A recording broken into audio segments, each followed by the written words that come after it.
All right, ladies and gentlemen, if I could have your attention for just a moment, we have our interpreter announcement. Hola, buenas noches. Me llamo Carla Barrett Curtis y estoy aquí como intérprete. Si necesita mis servicios, venga a verme en la mesa de la entrada. My name is Carla Barrett Curtis and I'm here as a Spanish interpreter. If you need my services, please come to the front area. All right, thank you. We'll get going here in just a minute, and you can continue to talk amongst yourselves. That's okay.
All right, folks, my watch says 6:30, so we're going to get started here. First thing, I need to be sure everyone hears and understands. If you are not sitting in a seat, you're sitting on the floor, you're leaning up against the wall, whatever, if it's not in a seat, you're going to have to go to our overflow area, which is the gym. We have been advised by our fire marshal that we cannot have the room overcrowded and our access, our egress blocked. So please, if you can move to the library, the gymnasium, I would appreciate it. Next, so welcome to the 9th meeting of the Middle School Boundary Adjustment Advisory Committee. Before we begin, I want to announce that all Middle School Boundary Adjustment Committee meetings are being live streamed on the district's YouTube channel. A link is posted on our Boundary Adjustment webpage, and it's also shared on the district's Facebook and Twitter feeds. The advisory committee meetings are all open to the public, and all materials are available to the public through posting of those materials on the district's webpage. As many of you know, my name is Stephen Sparks. I'm the Administrator for Long Range Planning, and I'll be facilitating the advisory committee meetings throughout this process. As we do for every meeting, I want to remind us all about the expectations for the meeting. We assume best intentions. We all want the best for all of our students. We listen intently to understand better. We are open to considering new ideas. We remain open to influence and are not judgmental. We will consider all options. There are no bad questions. Our interactions will be done with respect, and we will respect opposing viewpoints. As I have said at every meeting, these expectations apply to everyone in the room. So we are not going to have disruptions from the audience. We are not going to do the signs or other attention-getting disruptions. All the disruptions do is take away time from the advisory committee's deliberations and from public testimony. So our committee members represent communities and viewpoints from across the district. They are not here to solely represent a school or their own interest. The committee's questions, comments, suggestions, and ultimately their recommendation will be for the benefit of all students in the district. And I remind everyone that the committee's eventual action will be a recommendation to Superintendent Grotting. Superintendent with the board will be making this decision. So before we get going, I wanted to remind everybody about how public testimony is going to work. We will be drawing names randomly from across elementary school boundaries. If your name is called, you will be the person providing the testimony, not another person. If you, as an audience, want to have a single representative to speak for a given area, then we expect to have a single yellow card from that attendance area. We will stop taking yellow cards for public testimony in 10 minutes, so call it 6:45. If you want to testify, please fill out a yellow card and submit it with my assistant, Debbie.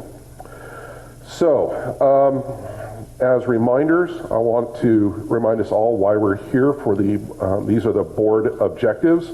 We need to create a new boundary for the Timberland area school.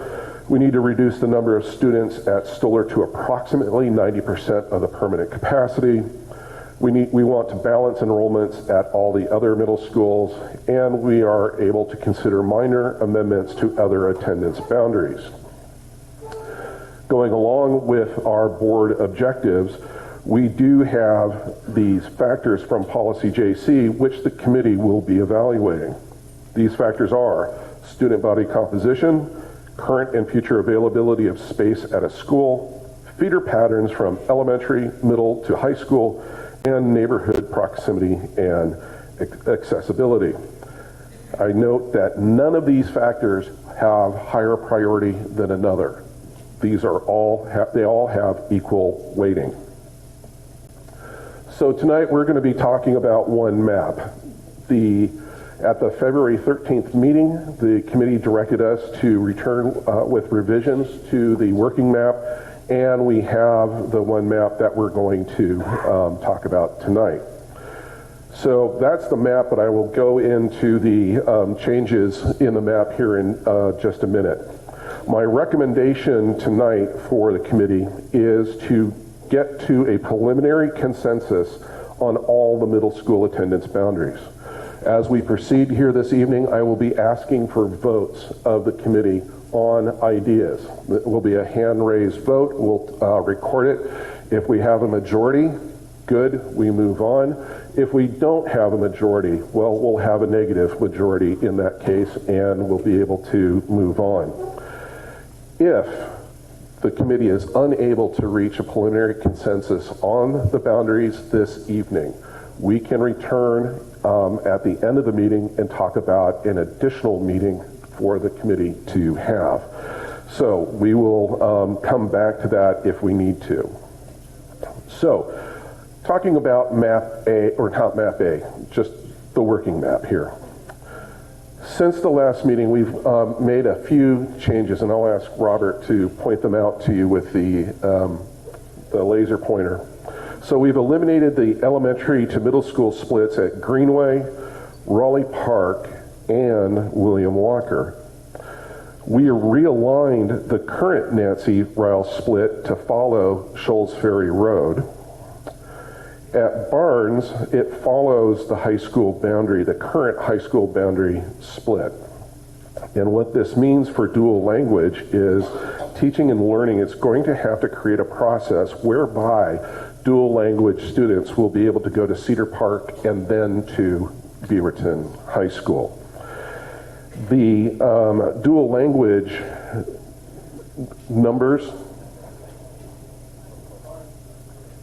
I'm sorry?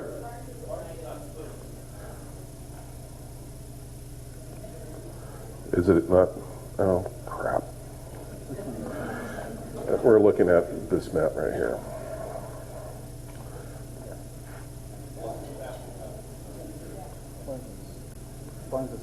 High school. Right. Okay, my mistake. All right. So it's split by high school. What we are intending to do is have those dual language students go to Cedar Park and then feed on to Beaverton High School, because we would move the dual language from Meadow to Cedar. The other amendments here. All of Springville is noted as attending Stoller. All of Finley is noted to attend Timberland. All of Rock Creek is noted to attend Meadow Park. Now, from this, we have a number of issues that we want to bring to your attention. We do have capacity issues at Meadow, Stoller, and Whitford in 2021. We have capacity issues at Stoller in 2025. This map does not lower our free reduced lunch rates at Five Oaks, Mountain View, or Whitford. So I have a couple of things I wanted to share with you in specific to the Stoller discussion that I would like for you to start with. First off, about SUMA. SUMA, as we heard last time, is a program. And it's a program because there are specific criteria for participation in the program. This is different from an option program where there's no eligibility criteria and a lottery is used for student selection. The placement of SUMA programs is driven by proximity, capacity, and creating programs of a size that offer the full complement of math courses to meet the needs of students. So our bottom line here tonight is teaching and learning leadership will make the decision on the placement of SUMA programs. You all have been looking at this, and it is relevant to your discussion in terms of how to deal with the middle school boundaries. But I ask you not to spend too much time on SUMA because ultimately that is teaching and learning's decision. We've received a fair amount of public comment concerning the projections for 2025, especially in the Springville Elementary School area, where student growth is projected to continue. PSU developed a long-range forecast for us in the spring of 2019, and that forecast was used to guide this project as we're sending you that information. Our projections closely match the PSU forecast at each elementary school, taking into account the actual enrollment that has shown up at those schools. So the actual enrollment at Springville Elementary was higher than what PSU predicted or projected in 2019. For example, the projection was for 88 kindergarten students when in fact 124 actually enrolled. PSU staff have observed that there can be a delay between the completion of new housing and the enrollment of additional students. For these factors, we have decided not to revise those projections. Lastly, about Finley Transportation. At the February 13th meeting, I provided you a memorandum comparing bus routes for Finley Elementary. So it was 4 routes that go to Stoller now, and what their time, distance, and cost would be if they went to Timberland. For the areas that are walkable in the Finley area, we're anticipating, for example, the area that is directly across from Stoller and north of the creek. That is one route of approximately 50 riders. The distance is about 4.1 miles. The time for the ride is approximately 18 minutes, 30 seconds, and the cost is approximately $10,200. There are other routes that would be needed, such as the area immediately east of Stoller and north of Laidlaw Row. Laidlaw Road, and the areas down in the southwest corner of the Finley attendance area.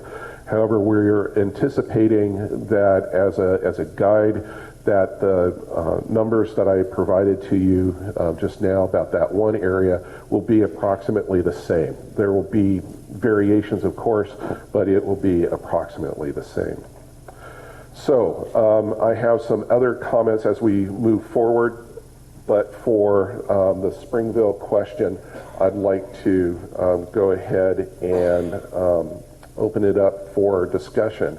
As we normally do, we will have you put your name tent up on its end to note that you want to speak. But my recommendation for you here tonight to start is the question of Stoller and what will its attendance boundary be given the data that we've provided to you this evening. So, who wants to kick us off on this? Anyone? Anyone? All right, Jason, I think you got there first. So I'll just reiterate what I said in the email amongst committee members last night, that I'm generally satisfied with the boundary as it appears here.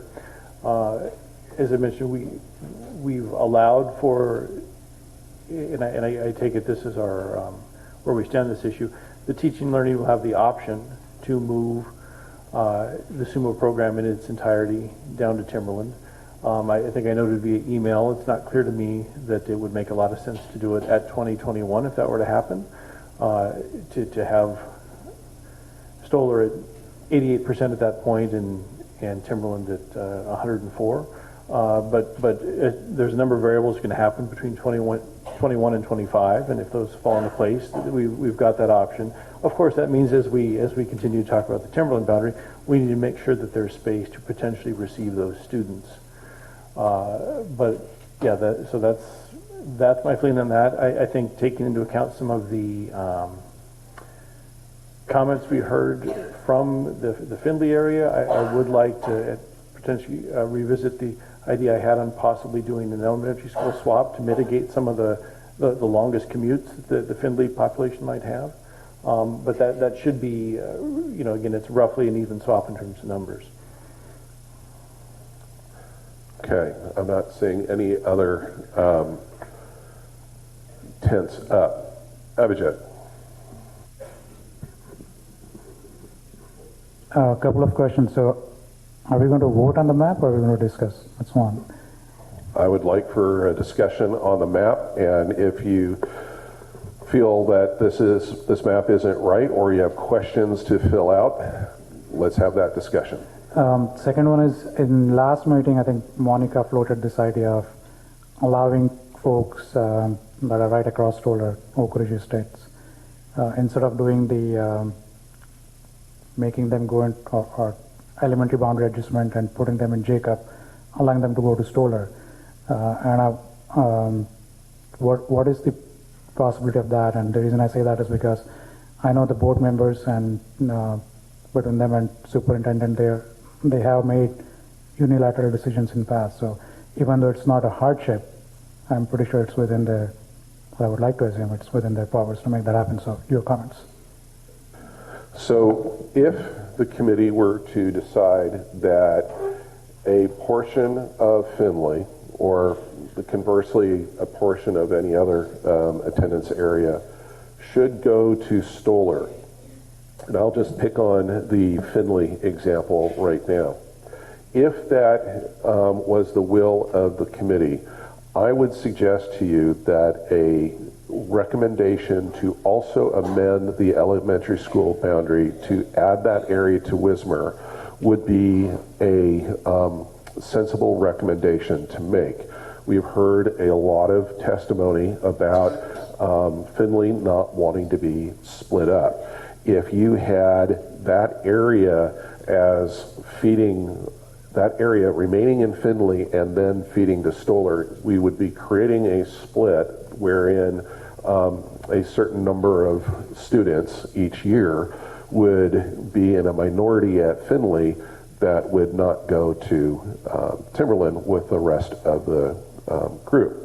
The other issue there to think of that applies to all splits is the, I don't know the right term, so I'll look at my principal colleagues, but I think it's called a fly-up, where you are in 5th grade looking at, okay, hey, you're now going to go to middle school. Having the staff at the elementary school and at the middle school know, okay, who we're dealing with. So having that clean feeder also helps that process.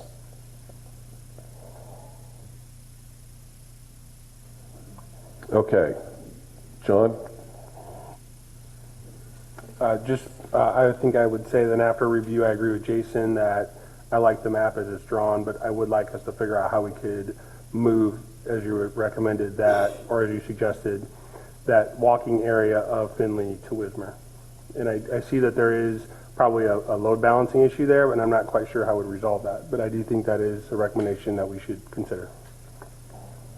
So for everyone's understanding, and I'd like all of the committee members to take a look at the grid code map that you have on the desk to, let's be sure we're talking about the same areas. So looking at the 2021 net 6th through 8th grade students map, the grid codes will be from going from west to east would be the one that has a 10, 24, and a 4. Those are the 3 grid codes that are immediately north of Bronson Creek and south of Laidlaw Road. Okay, I want to be sure everybody is in agreement. Does anybody not agree with that? So Steve, I'm not sure if all of that is Oak Ridge Estates or not. No.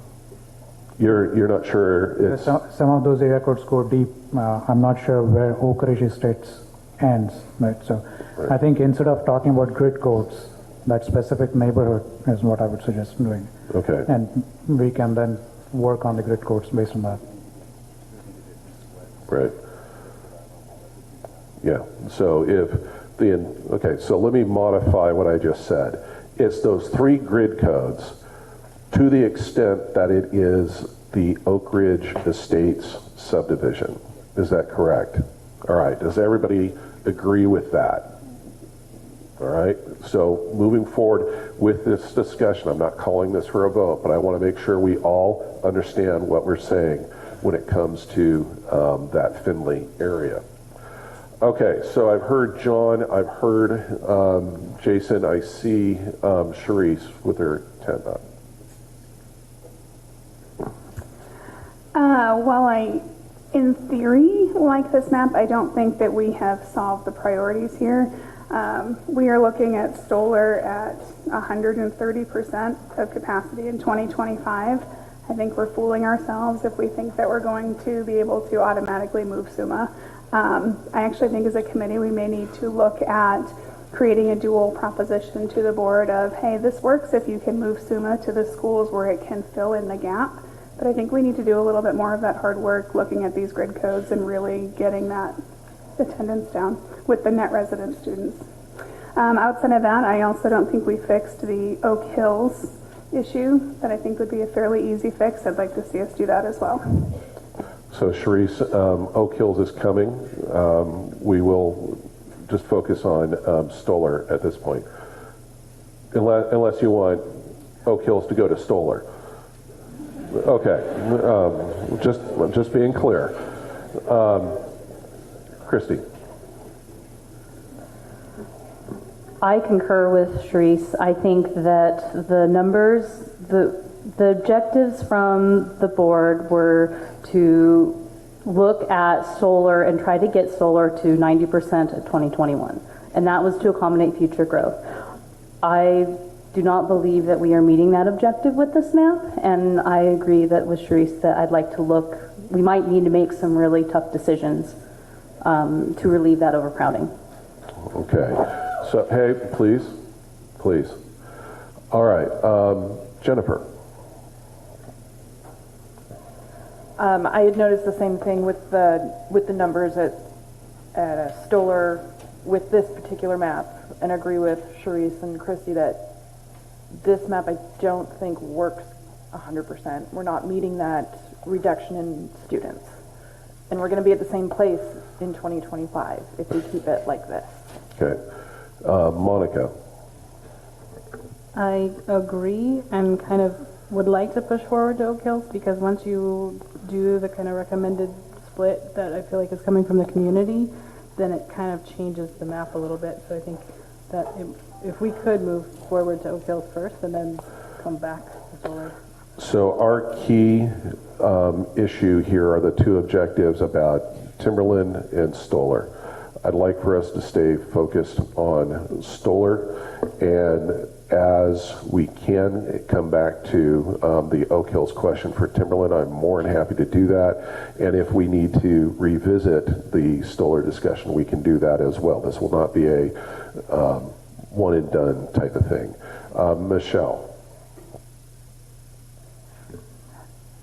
I really wanted to be okay with this Stoller boundary, but it does make me really uneasy, particularly because the Westview boundaries in, 3 years were overcrowded, and there's already an issue at Westview. I don't want to do that again. I hate to introduce a split, but I don't see a way around it. If Sato and Jacob Wismer are going into Stoller, I think we have to introduce a split into Springville. Okay. All right, so I've heard both sides of this issue in terms of Springville and Stoller. And before, I'm about to call a question here for a vote. So, Abhijit, do you want to add something to that discussion? Yeah, I think one comment. So the map, if I look at it without the SUMA numbers, does meet the 2021 objective. I do agree with Michelle that 2025 we don't have a concrete number to agree to, and we don't know if 1231 is high or low. And I think there is no clear indication in the committee whether we are by majority disagreeing to that number or not. So I think it's fair to call for a vote without the SUMA numbers in here and let the learning department decide later on. Okay, so Matt. Just one comment. I agree with everybody here that we don't get there in 2025, especially without considering portables. But I do have a question. We were talking about splitting Springville quite a bit, and is there not a south section of Sato that could possibly be split instead? So we showed a map. The numbers are kind of blending together right now, where it was the southern portion of Sato that's called the Pirate Park neighborhood that was identified. The committee did not embrace that particular split, so it fell to the side. So here's what I'm proposed to do. Given the discussion that's just happened, I'm going to call a question on whether to proceed with the map as it is, understanding the difficulties of capacity. And the other question is, if not, then move the discussion to what would be a solution for Stoller, if not this particular map. Are we in agreement on how we're going to do that? Okay. So, Matt, do you have another? No, you just, there. Perfect. Okay. So first question here for tonight, and this is going to be a hands vote. Robert and David will help me count. 9 is a majority for a decision. So first question is, do we proceed with the map as shown right now, where all of Springville, all of Sato, all of Wismer goes to Stoller? So you can start raising your hands if you are voting for that map as the answer. Okay, I see 4. 5. I think the confusion I'm having right now is we also were talking about the area around Stoller splitting to Wismer. So That's the next question. next. Okay, That's so next. this plus that. Well, Yes now, yes then. the question right now is just for those 3 elementary schools in its entirety going to Stoller as their feeder. So I need hands in the air if that's what you want to move forward. 1, 2, 3, 4, 5. Okay. Oh, sorry, Abdul. Yeah, so I didn't really get, is your question assuming Suma stays at Stoller or Suma moves? So we're assuming only general ed students teaching and learning will decide where SUMA will go. So you can make a recommendation, the committee can make a recommendation about what you think should happen with SUMA, but ultimately it'll be their decision. All right, so I see a vote of 5. Now let me ask the inverse of the question. Are you ready to instead consider a map where some school, whether it's Springville, Sato, or Wismer, will be a split? And that would be moving forward as a discussion. We have to do an analysis on it in terms of what the numbers mean, but that will be the direction of a majority of the committee. So I need a hands on that. Are you asking if we are only okay with the split or only okay with moving whole schools, or are you asking us if we just don't like this? So I got from the first question that only 5 of the committee, which is not a majority, wants to proceed with the map that's published and up on the screen. That the question is, does a majority of the committee want to proceed with a different map, which includes a split in one of those 3 elementary school attendance areas, which we will have to discuss. So, yeah, Mike. Steve, I wanted to clarify this SUMA thing again, because it really changes how I vote and view this thing. I think what you're telling us is we should assume that SUMA is going to stay. Maybe it'll stay, maybe it'll go, but for purposes of meeting the objectives put forth to us, 90%, we should assume that it's going to stay. Is that an accurate assumption? I think the assumption that you need to make is general ed students. If SUMA can stay based on the capacity, proximity, and size of programs, as I noted earlier, then teaching and learning can decide to retain the program in that school. But again, that will be the decision of teaching and learning leadership, and for our purposes here, consider the general ed students. So to follow up on that, the general ed students are 88. Mike, the net resident students is what you have to the look at. net resident students down here. Okay, all right, thanks. All right, Charisse? Just to follow up to that, on the back of our paper, it says the committee must focus on the number of resident students that reside within an attendance boundary. So I'm a little confused as to why we're now being directed towards general ed versus net resident. I misspoke. I'm using it interchangeably, and in terms of resident students in the area, and if they qualify for SUMA or if they decide to go to an option school, then we can, net them out. But I mean the resident students in the area.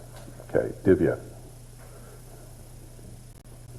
So my question is about the splits, the votes that you're going to collect on. Is that only for Stoller Boundary, or are we voting splits in general for Timberland, which means the half of Oak Hills that I'm concerned about? At this point, I'm only talking about Stoller. We will continue to talk about the other middle schools. We're going to move to Timberland next, but I'm talking only Stoller. Jason. Again, just to try and lay out our options, because you keep referring to we can make a recommendation, and so maybe the way to put the vote for number one is that map as is with a recommendation to move the SUMA program, you know, at their discretion to make the best decision about you know, overall capacity. I mean, I think that's where maybe people are stuck on. It's like, are we sentencing ourselves to the 130%, or is the 88% still a possibility? And I think if we can settle on we're to the extent that we have, if a recommendation is all we have, let's put that forward. If I don't know if that changes people's thoughts, but it may. Okay, Matt. I just wanted to clarify, when I didn't mean Sato, I meant part of Jacob Wismer. Okay. So my answer to your second question would be yes. Okay. Monica. So is it possible for us to deliberate what that split would look like? Monica, can you bring the microphone really close to you? Could we talk about what that split would look like? Because I just don't see a good split when I look at the map. So if anybody has any proposals of what a split would be, then it would be easier to vote for it. Well, what I want to do is, you know, either move us past the complete feeder, and if the complete feeder isn't going to work for you, and that you're willing to consider split, then we will move to that question in terms of what does a split look like. Okay. Abhijit. A couple of points. Just to be crystal clear, we are going to look at net resident students for boundary recommendation, and then let the SUMA happen whichever way. That's one, right? And to your second question, can you augment that by saying either split elementaries or elementary boundary adjustment, because that's also possible? That's correct. Okay. Divya. I know we talked about that Oak Ridge Estates going into Jacob Wismer, but I'm unclear of how that process of elementary school boundary adjustment would work, and how far away are we looking at? Is it 5 years down the lane? When is it going to happen if we take that route? So that is a fair question.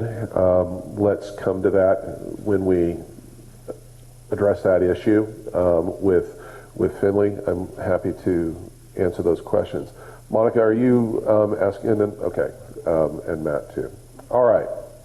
So Jason suggested a revisit to that first action with, Jason, let me make sure I understand, that it would be boundaries as they are with no SUMA program at Stoller. Is that correct?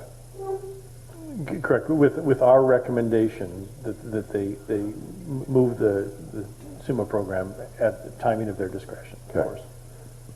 Vivian. While taking the vote, while we don't have 2025 objectives set from BSD, I do like to highlight a data point, which is the current Stoller boundary, and we were given this data in the first meeting. General ed is 1223 today. The map we are looking at, net resident students, is 1231. So it's actually 7 students more. Is that my interpretation correct? That's correct.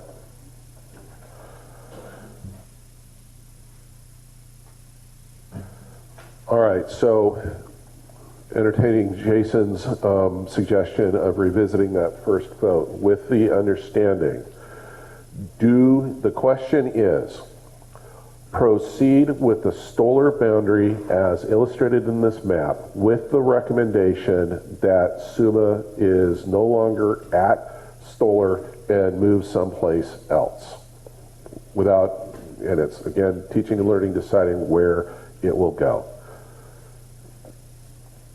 1, 2, 4, 5, 6, 7, 8. Okay, I see 8. All right.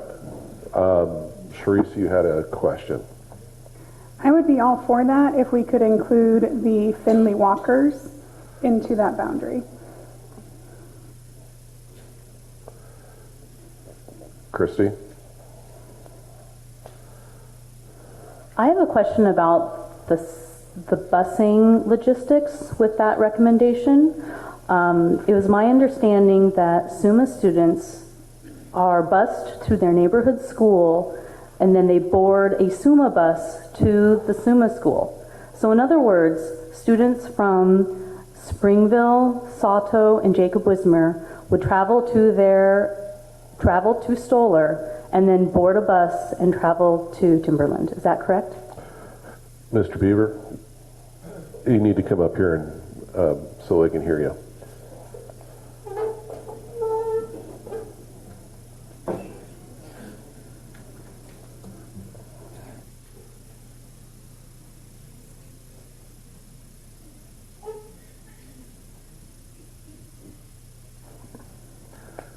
The short answer is it depends. Right now, we have one school that we do that with because of where the kids are down in for Meadow Park. But we have other places that we do it directly. They don't do that. So to answer your question is I can't give you an answer until we find out where all the pegs drop into. Obviously, our goal would be a direct busing issue so that there's no delay and everybody gets to school at 9:05 or 9:10, and that would be our goal. All right, before you go, Craig, anybody else have a question for Mr. Beaver on this subject? Okay, seeing none. All right, so I saw 8 hands for this map and no SUMA. That's not a majority. That is a tie. That is 8-8. And in parliamentary, that is a no action. So let's move to, go ahead, Matt. Yeah, right. Right.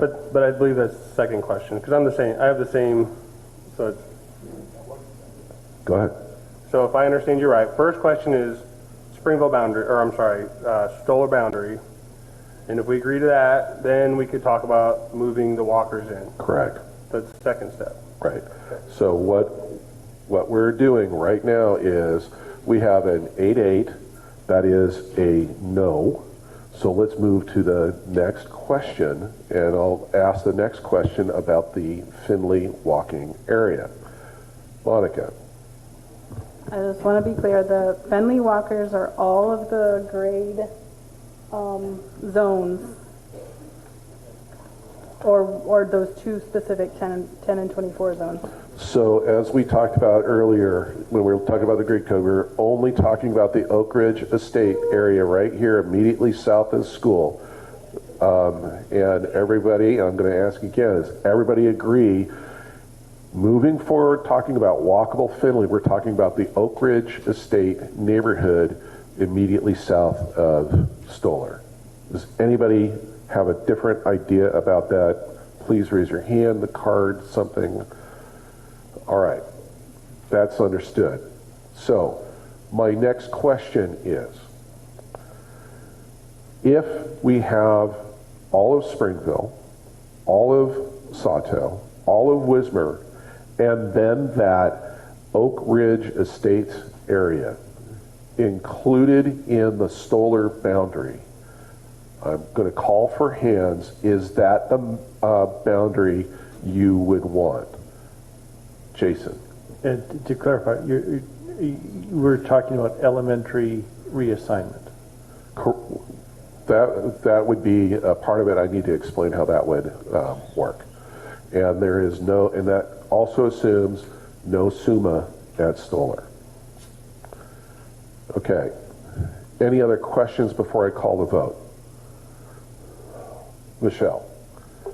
But we're talking about we're doing a swap, right? We're taking out of Wismar, or are we just adding 40 kids? We're adding. Okay. Jason. And that's fine, but as I'd originally proposed it last time, it was a swap of those three with the 46 number at the southern tip of Wismer.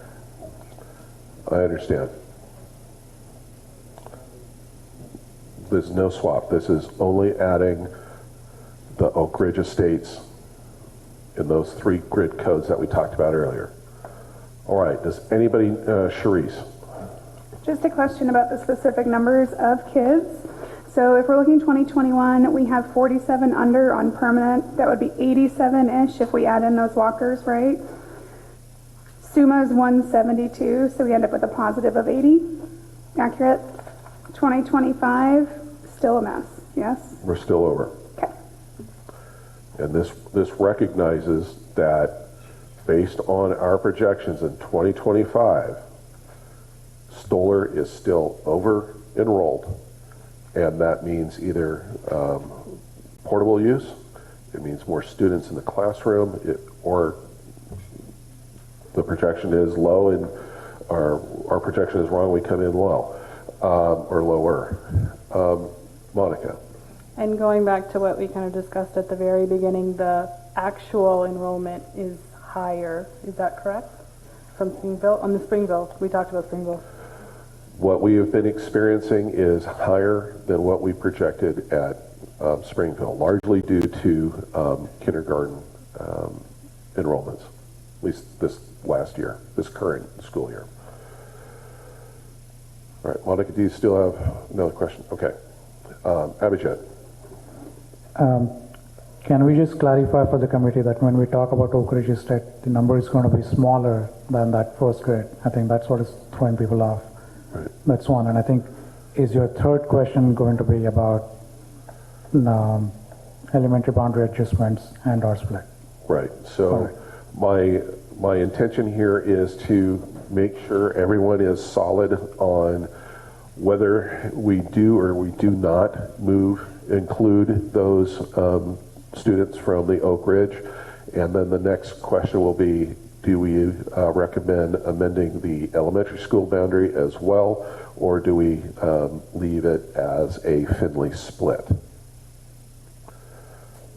No, what I meant to ask was, would the third question be elementary adjustments and or splits in any of the remaining three elementaries? Is that, should that be considered as well? So to counter the addition of walkability? If the committee wants to return to saying that there should be additional consideration for splits elsewhere as a result of 2025 enrollment projections, I'm happy to consider that if the committee wants to do so. But the question right now is complete feeder, not introducing any splits other than what we've just talked about in terms of the Finley possibility. Okay. Any other questions before I call the question? Okay. So the question, the decision point before you right now for Stoller, and this is only to Stoller, all of Springville, all of Sato, all of Wismer, including the Oak Ridge Estates neighborhood south of Stoller Middle School, being enrolled or being feeding Stoller Middle School. That is the proposal. That is the decision point. Also recognizing that SUMA would not be at Stoller. All right, hands, please, if you agree with that. Okay, we have 6 on that. All right. So you're all divided. So here is the next question. If the committee is not ready to consider a complete feeder for Stoller at Springville, Sato, and Wismer, and is not at this point, whether there's a boundary adjustment or it's a split at Finley, if that is not the middle school boundary map, My next question for you is, okay, if that map doesn't work, do you want to introduce a split at either Springville, Sato, or Wismer to address that issue? Before we go to that, Jason. In some sense, it's related, but I think we almost need a bit of a discussion. I think we anticipated picking up a vote from the previous one, and we lost 2. So for the 3 people who sort of had different thoughts, I think if we understand why that is, maybe we can see if there's some other adjustment that need to be made and we can get across that line. Yeah, that's fair. Folks, please, we're not doing that. Okay, so you heard Jason's suggestion. I think that's a fair one. For those of you who are not supporting that last vote, if you have an opinion that you want to share, please share it. So, Michael, you're first.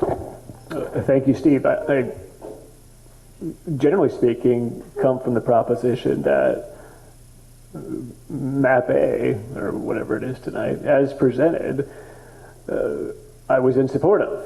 And I also would support picking up some of the closer kids to Finley. But now that you say SUMA may or may not be there, that's a big deal.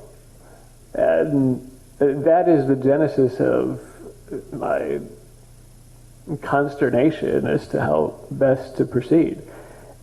If we could simply say SUMA's moving, I think this is an easy vote. When you tell me you don't know, and the district doesn't know, then I think we're in a position where I have to assume it's staying, and then I have to look at the 90% objective, of which we're nowhere close unless we start splitting up portions of Springville, which I desperately don't want to do, but if that is what the district is saying we have to do, then I'm prepared to do that. Right. So, in calling the question, the assumption was SUMA was not there. That is the recommendation of the committee, that SUMA would not be at Wismer. Okay. Stoller, sorry. Or Wismer. I apologize. Charisse. So again, my concern with looking at Stoller with the projections that we have to 2025, and I understand that the JC is really pushing to 2021, but the fact that this data is being given to us at every meeting tells me it's of a concern to the district in some way, shape, or form, because we're looking at it. And even taking SUMA out of Stoller in 2025, we're not there. We're not even close. And I can't in good conscience vote for that. Jennifer, folks. I was actually going to bring up the same point Charisse did, is that with the map as is, in 2025 we're still over capacity even with SUMA gone. And then you want to add more walkers to that, or the walking zone to that, that's adding even more, which is going to put us even more over our objective, which is why I didn't vote for this exact map. Divya, I think you were next.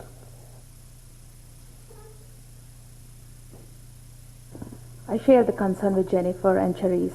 Having lived in Stoller Boundary, I get to see the dirty laundry that Stoller faces.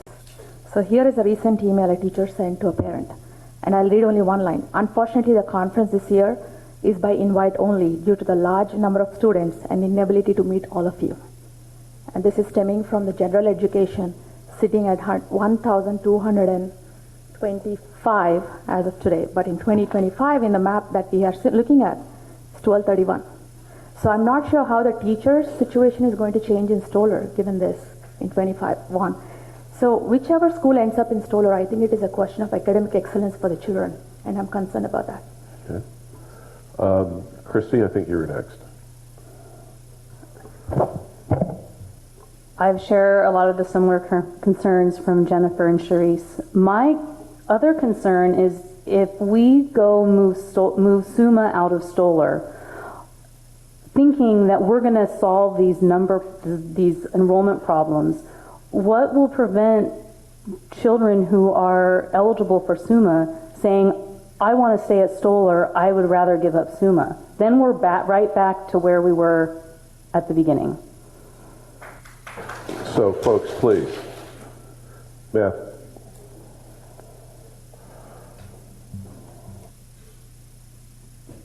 So I think the question that Jason brought up was to at least get some explanation as to why we lost those votes. We're kind of losing track of that, I feel. So if we could do that, that would be great, I think. And then move to the next question, which I think will help us move forward. So Sure. I think everybody's comments are great, and we've kind of repeating them, but really we wanted to just see how we lost the votes. Sure. Jason. Well, I'll call out something that I did via email also. Again, with this proposal, if SUMA comes out, in 25, we'll be at 90% of total capacity. Okay, we reached consensus on Whitford at, was it 105? So I just don't understand the strong resistance to it. Again, and I won't even go that route. I mean, there's just a disconnect there that doesn't seem quite right to me. And again, we're talking about moving SUMA out and having, as it stands today, Timberland over 100 also. I mean, I think we've got to recognize that there is space there. Of course, it's not ideal that it's in portables, but again, compared to introducing a significant elementary school split with all the related complications, I just think it's the best thing. But the main point I'm trying to make is that we're not being consistent. If that's the reason we're not doing it. Folks, please, we're not doing that. Charisse. Jason, I want to thank you for bringing that point up. And I think we are being consistent because Whitford is a declining population area. So if we're looking at the keys and tracking, we were at 105, but it's tracking down into the 90s. This is a growth area, and we have to take that into account. Okay, Yasmin. I have a question. Do we know that kids prefer to stay in their school in all the rest of the schools in Beaverton School District if they are not going to have SUMA in their home school? So in any other school where they do not have SUMA program, do they prefer the nearby school over the SUMA program just because the SUMA program is far? Why do we expect the kids in the boundary of Stoller to refuse to go to the SUMA program in Timberland? I really couldn't answer that. I don't know if any of us in the district do know what would be in the minds of children from year to year and their parents year to year in terms of what their preference would be. Michelle. Another consideration is that there are only 20 SUMA kids that live within Whitford. And so all the rest of the SUMA kids are coming from somewhere else. So it's kind of a different discussion than the 100 and 200, whatever it is, living in Stoller. I feel like the Whitford program might be more easily moved around because you've got 20 kids here, 20 kids here, 20 kids here. They're all coming in from somewhere else. Right. And as the map that we showed you not too long ago showed, that it is pretty dispersed across the southern part and central part of the district, and it's really concentrated in the Stoller area. Matt. I'm just going to repeat the request that we take the vote again based on what we just discussed. And I will also point out that we are spending an inordinate amount of time talking about SUMA. So with that, I will call the question one last time for the committee. These boundaries shown in blue, all of Springville, all of Sato, all of Wismer, no SUMA at Stoller, and then the Oak Ridge walkable area, the area immediately south of Stoller, in the Stoller boundary.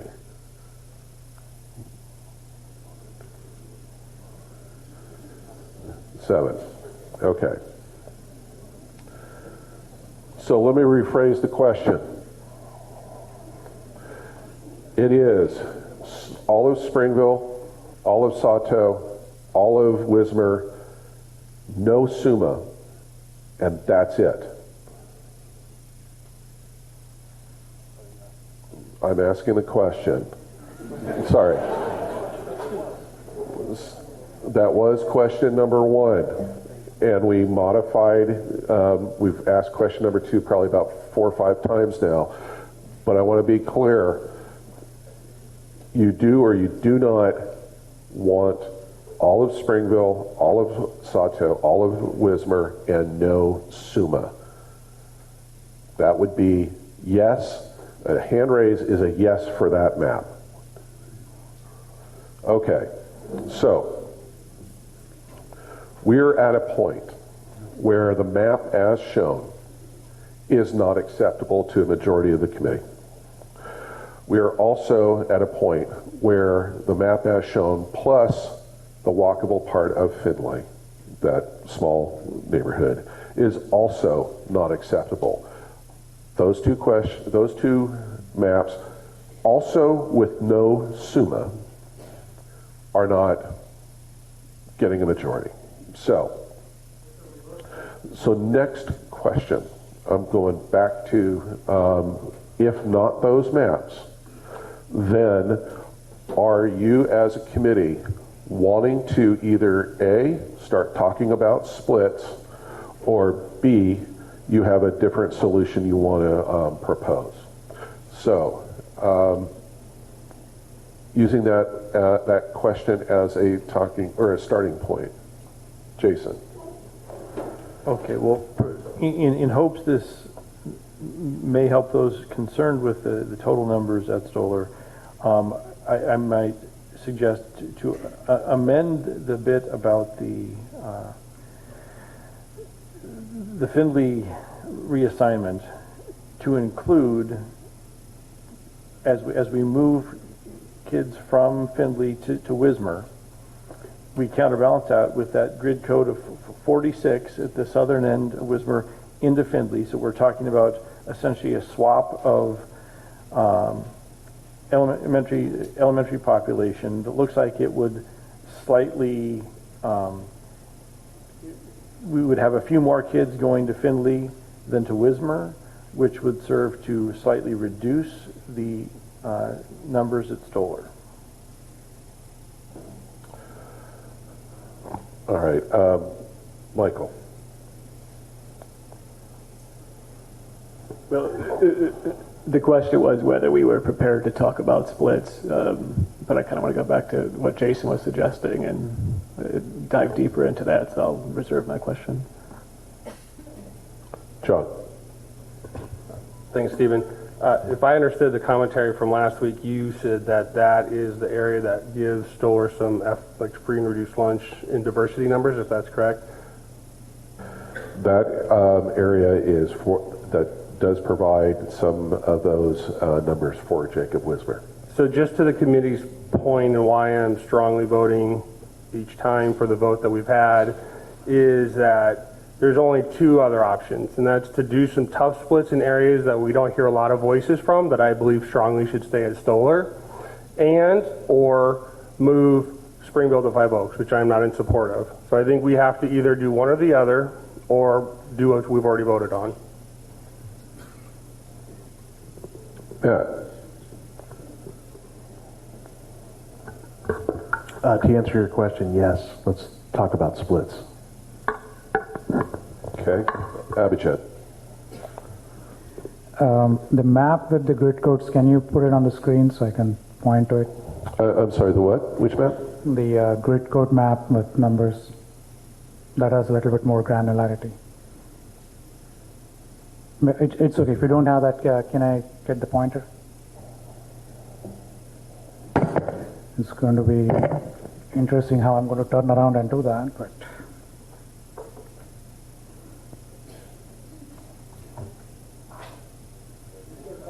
You can't talk anymore, so. I knew you were always after me, but hey. Okay, so In order to talk about the splits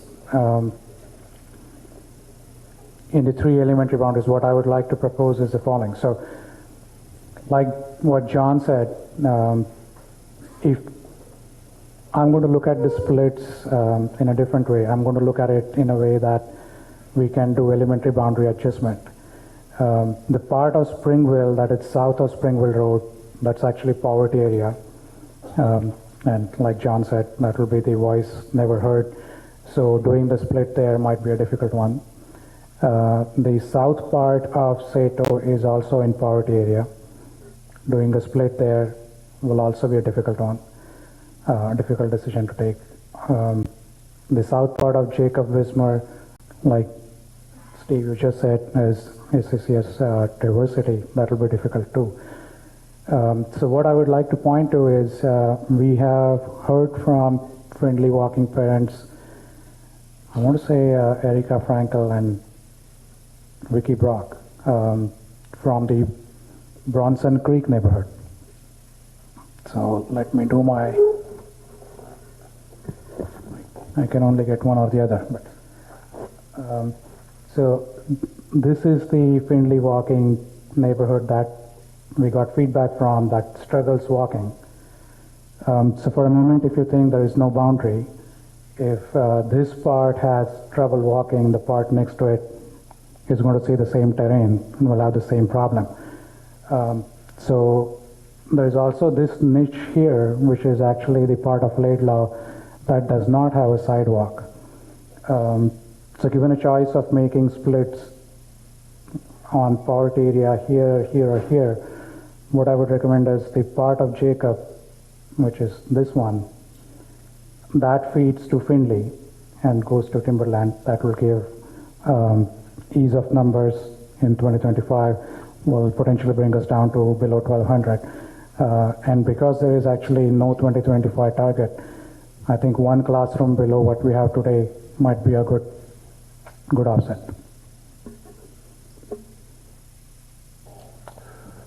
So let me paraphrase what you just said, Abhijit. You're suggesting that the committee discuss as a potential split for the Stoller Middle School area is that the easternmost part of Jacob Wismer's attendance boundary be removed from the Stoller feeding pattern and made part of the Finley attendance So area. it's not a split, it's an elementary boundary adjustment. Right. Okay. And with the idea that Finley goes to Timberland. Okay. All right. Christy, I think you were first.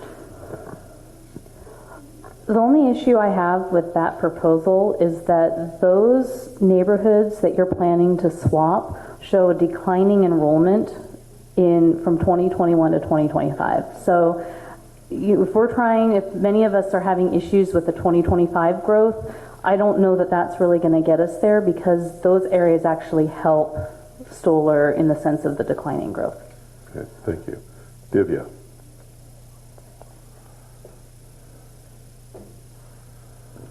I was going to say what Christy is going to say, but I have to add some more to it. I think that area is all in walking area for Jacob Wismer. It is. But it is not going to be walking in Finley if that change happens? I would have to look at the so walkable map, but I think you're right. Yeah, so for the walkability reasons and also the declining population, I would not recommend doing that swap. Okay. Monica. Do we know the capacity of Finley and whether we even have room in Finley to be messing around with this? Yeah, we do know those numbers, and Robert will look them up right now. John. I just had a couple of clarifying questions. If I heard you right, you said that it is difficult for that area to walk to Stoller? So the area next to it, which is in Finley today, we heard from them a few emails that it's difficult to walk. So just before I let you talk back again, sorry. Finley does have space. There's about 200 below capacity. That's one. And Divya is right. It's walkable to Jacob, but if we were to make a call on splits between poverty or not, then I would go with this one, although the other options are possible. And that was my second question, because I agree with you. You did bring up maybe one split that I didn't see that I would consider, because all the others I think are off the table in my opinion. So do we know, can we confirm that the free and reduced lunch and diversity of numbers in there wouldn't be significantly different if we move that out of Stoller? That's something we would have to investigate. Okay. And then final point I just wanted to make is I do agree that it does decline, but also the area that we would talk about swapping is also declining, so that I think it offsets approximately the same. Okay. That area is in the walking area of Stoller, yes. Okay.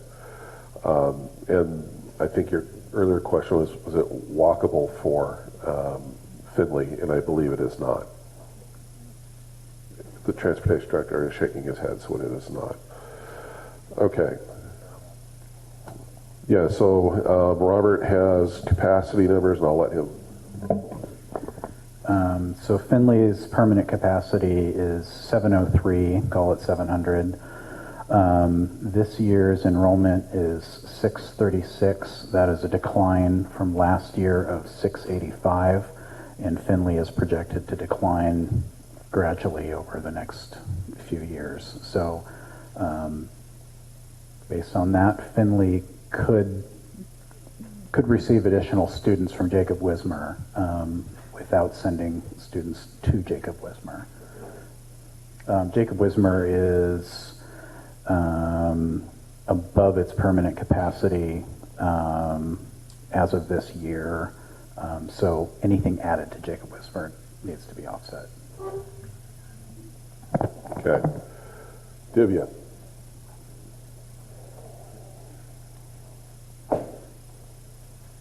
So Jacob Wismer feeds to Sunset and it is at 17%. And we are talking about taking Suma out, so that percentage will go down further. With this swap we are talking, which is about 59 students in 21 and 33 in 25, what does it do to the feeder pattern for Jacob Wismer when they go to Sunset? Yeah, it would still remain at Sunset. Finley does feed Sunset, and that part of Wismer, as you know, does feed Sunset. So there'd be no change in the high school. Mike.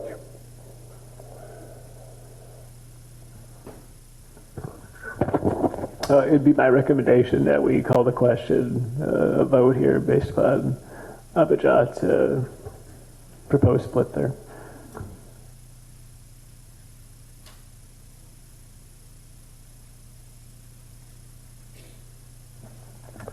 Okay, sorry, Mike, I was listening and I heard you say you wanted to call the question? Yes. Okay, so the question is, we are moving on to splits. We have a split on the table, which is the, splitting off the portion, the eastern block of Jacob Wismer, and with the possibility of moving that as an elementary school boundary change to move that to Finley Elementary rather than Jacob Wismer. Now, I'm also going to ask the question, as Robert suggested, in terms of swaps, but I'm going to follow that up, that question up. So the first question is the split that Abhijat had suggested. The next question will be the split that Jason suggested, which would be a swap with the Oak Ridge and then that southern part of Jacob Wismer. Okay, so first question asked. This portion of Jacob Wismer over here on the east side would be removed from Jacob Wismer, added to Finley, and would then feed into Timberland and not Stoller. That's the first question. Also assuming that Stoller, or that Suma is not at Stoller, and all of Springville, all of Sato. That's the first question. Okay, does everybody understand the question? Hands on that, please. Okay, that's 5. I have a but. Because I want to vote yes for that, but it's not enough. So I feel like I'm saying yes to something that, yes, but there needs to be a little bit more added to it. Matthew? Okay, go ahead, Matt. I just wanted to add to your point, that wasn't that impactful, but the southern part of Wismer looks to be a growth area. So would that be a consideration as well? So that was going to be my next question. Oops, sorry. So let's move them all together. Okay? So let's be clear. We're talking about, in this case, 3 moves. All right? Number 1, the area south of Stoller, the Oak Ridge Estates, that would be moved to Jacob Wismer. The area east of Stoller and the eastern part of Jacob Wismer would move to Finley. And then the southernmost grid code in the Jacob Wismer attendance area, and I'm talking about this area right here, would move out of Wismer and into Finley. Any questions on that? Jason? Steve, my quick math tells me that if we do all 3, based on the numbers Robert just mentioned for Finley, we've overflowed Finley. I think the 2 blue ones going yellow are too large in comparison to the ones going the other direction, but I'm happy to be corrected if I'm wrong. I'm taking the numbers here and doubling them. So I'll let Robert Which noodle is maybe on not that. even enough. Yeah, let me allow Robert a moment to work those numbers. Abhijit. Let me help Robert here. I think Finley's total capacity, including portables, is 855. And there's 636 today, so there's 200 we can take. And it's going down by 100 between now and 2025. So Jason, you probably added a 0 somewhere, but it's going to work. Okay. All right, so question has been asked. I am looking for hands on this. Abhijit, please put your card down. I don't want to be confused that you have another question. Okay, perfect. All right, so does anybody want me to repeat the question? Yes. All right. All of the map would be all of Springville, all of Sato. We will move the eastern part of Jacob Wismer to Finley.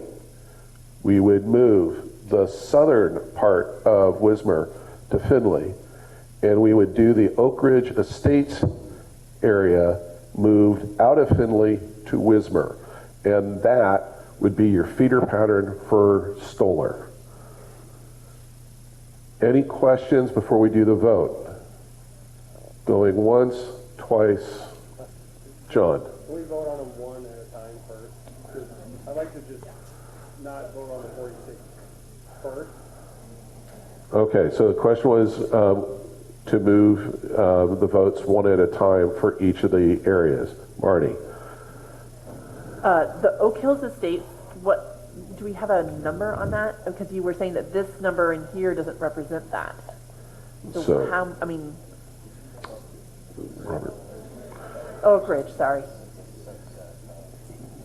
Right. So the number would be smaller than what the grid code shows because the Oak Ridge Estates area is a subset of those 3 grid codes. So it'd be smaller than what you have on your grid code map.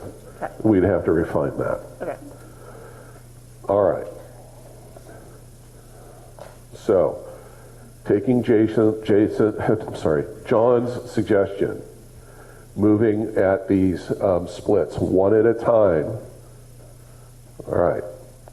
I would like for everyone to understand that as I call these splits one at a time, it means all of Springville, all of Suma, rephrase. Sorry, I'm sick. I'm trying to keep it straight up here. All of Springville, all of Sato, no Suma in Stoller. Okay? First question, as proposed by Abijit, the east area of Jacob Wismer would be moved to the Finley area. Hands on that, please. All of Springville, all of Sato, no Suma, and the eastern edge of Jacob Wismer would be moved to Finley. We're only voting on the eastern edge right now. Okay, I see 7 hands. All right, next.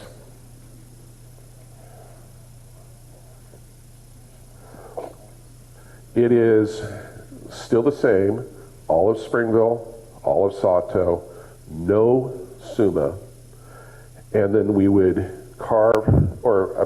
we would reallocate or redesignate the southern part of Wismer to Finley. Any questions on that? Okay, let's see a show of hands on that one.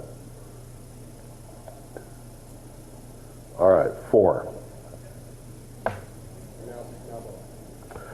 So, putting those two together, does it change your minds? Where it is all of Springville, all of Sato, and Jacob Wismer with both this area and that area of Wismer being allocated to Finley.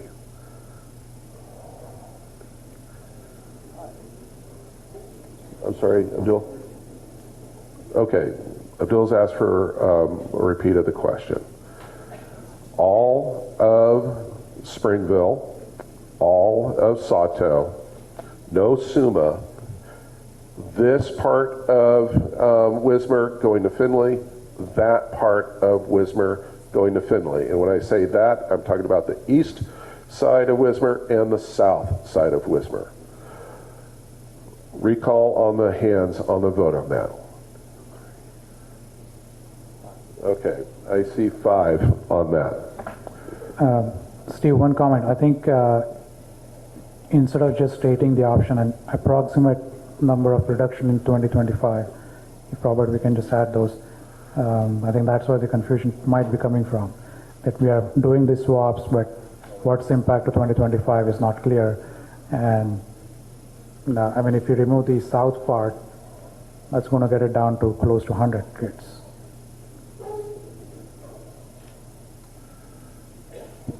So allow Robert a moment to do that quick calculation. Divya.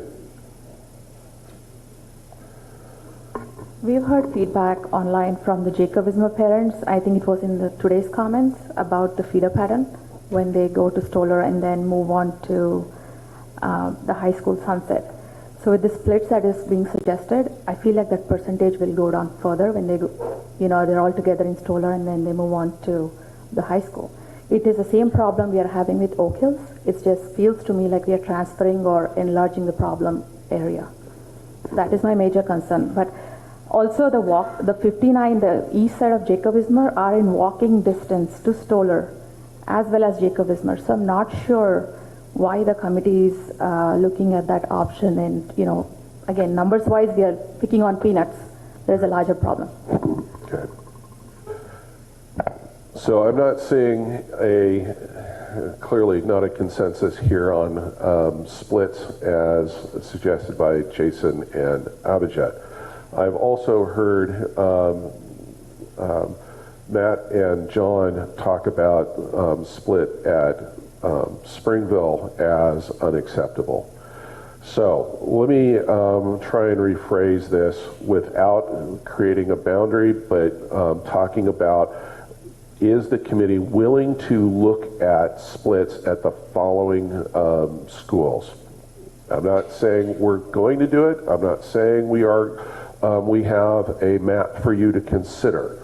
What I am saying is, if you are willing to consider those splits, we will bring something forward to you for your consideration. Understand? Or understood, rather? Okay. So first, Santo, is the committee willing to consider, without understanding where it would go, is the committee willing to consider a split of the Sato area out of feeding Stoller? That is a binary yes-no question. So, hands please. Oh, gosh, 8 again. Do we have 9? So please raise your hands again, because I counted 8 and I just want to be sure. 1, 2, 3, 4. What? Okay, so we're willing to consider a split at Sato. All right, next question. Is the committee willing to consider a split at Springville? Again, same understanding. We don't know it. We don't have a map. We don't know what it would be, but we would have to bring something. All right. We have a majority on that. Okay. Then let me rephrase the Wismer, because of what I want to be clear that you are not willing to, that you are or you aren't willing to consider any split at Jacob Wismer. Now, when I'm saying split, I mean split, and that's what we're going to show you, but the committee can turn around. We will look at what it means to do a boundary adjustment as well, but I want to be clear, we will bring to you a map that will show splits, okay? So, third question then is, yes or no, is the committee willing to consider splits of Wismer? Hands on that one. 3, 4, 5, 6, 7, 8, 9. Okay, so all 3 of the schools up in blue are subject to our analysis for splits to bring forward to you. Mike, you had your card up first. Yes, thank you, Steve. And first, point of fact, the facilitation of the meeting tonight is excellent. I think it's much more efficient, and I appreciate the work that you've done to prepare tonight. Thank you.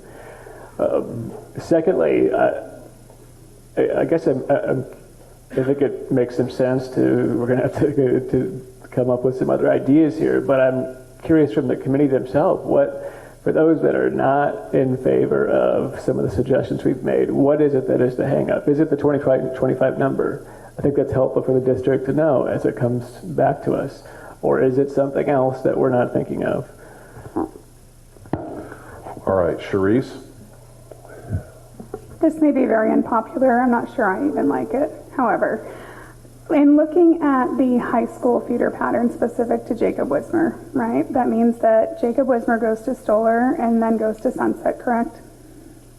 That's correct. So they are the sole elementary school, huge bunch of Timberland, tiny little bit of Meadow Park, right? And so in looking at that, would it make sense, knowing that Jacob Wismer and Finley have the largest populations of SUMA, and I don't like this because it takes an elementary school outside of their very local school, so bear with me. But if we move all of Jacob Wismer to Timberland, right, keep them in with their middle school, they feed directly to high school together, SUMA students in Finley and Jacob Wismer go to SUMA at Stoller. So let me rephrase so everybody is clear. You are suggesting that all of Jacob Wismer No, okay, that's fine. Jacob Wismer that falls on the Sunset High School line. The top half would go to Stoller. Okay, so the bit of Stoller, the northern bit of Stoller, I'm sorry, back up. The northern bit of Wismer would feed to Stoller. The remainder of Wismer would go to Timberland. Okay. We're going to hold on that for now because we have only a few more minutes before we go to public testimony. Abdul.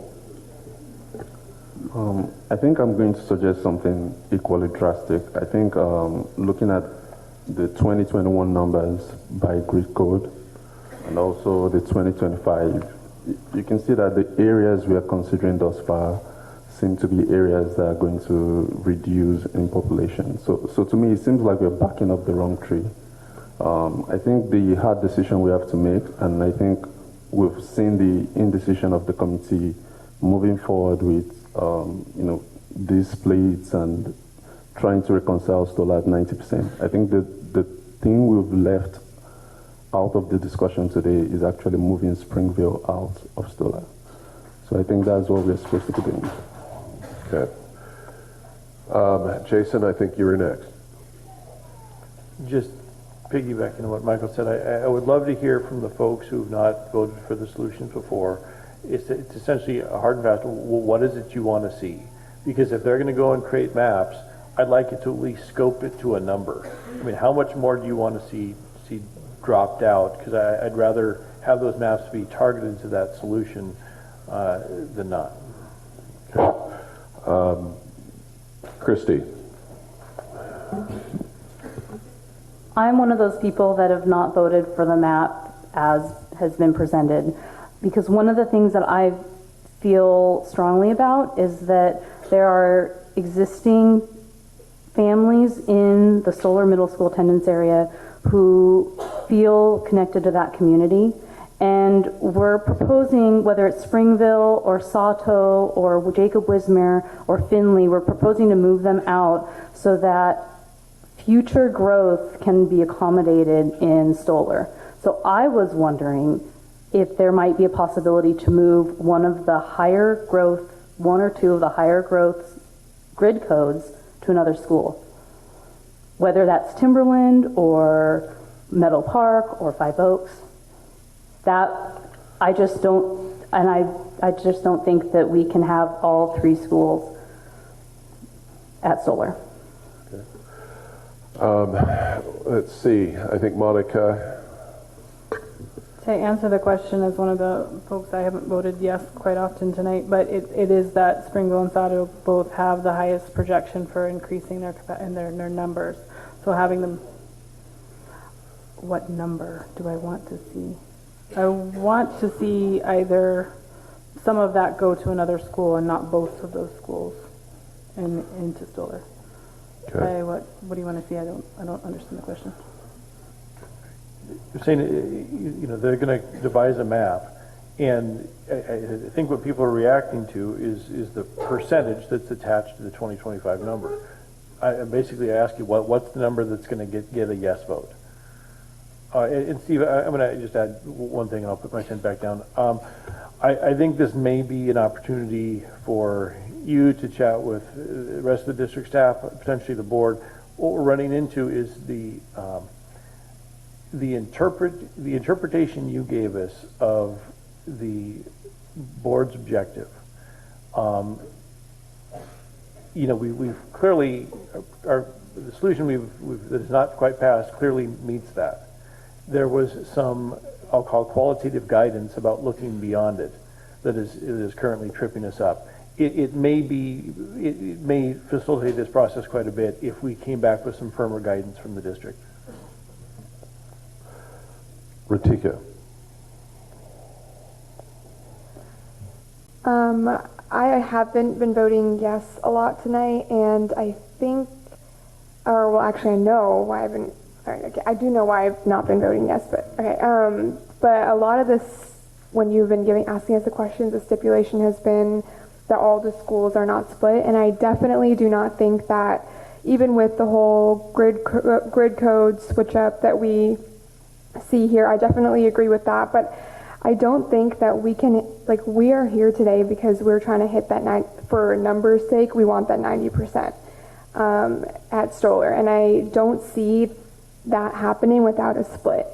And I know this is going to be very unpopular, but I mean, I think that we're going to have to split up Springville just because it is the farthest away from Stoller. I disagree with moving Jacob Wismer, or the sunset feeding part of Jacob Wismer, completely outside of Stoller and moving it to Timberland, because, I mean, to disclose, like, completely, like, I was the sunset feeding part of Jacob Wismer.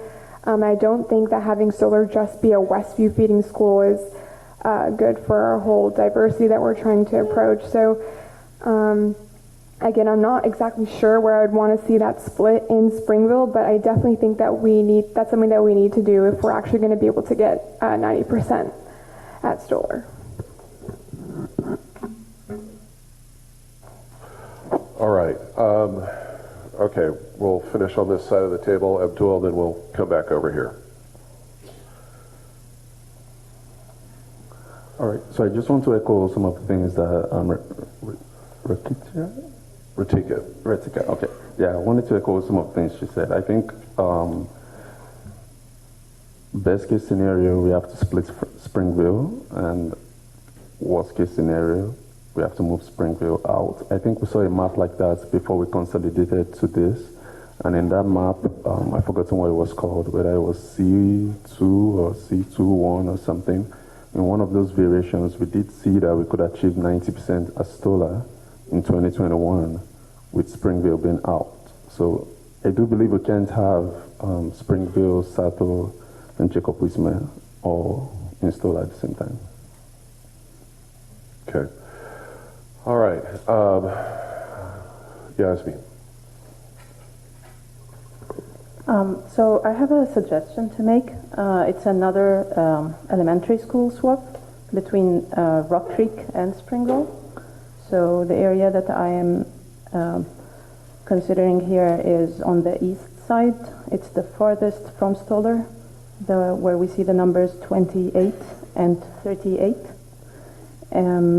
These are right next to Rock Creek.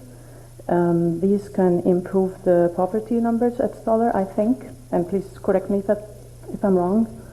And perhaps we can swap these with the ones that are on the the east side of that peninsula, the 8 and the 0 perhaps.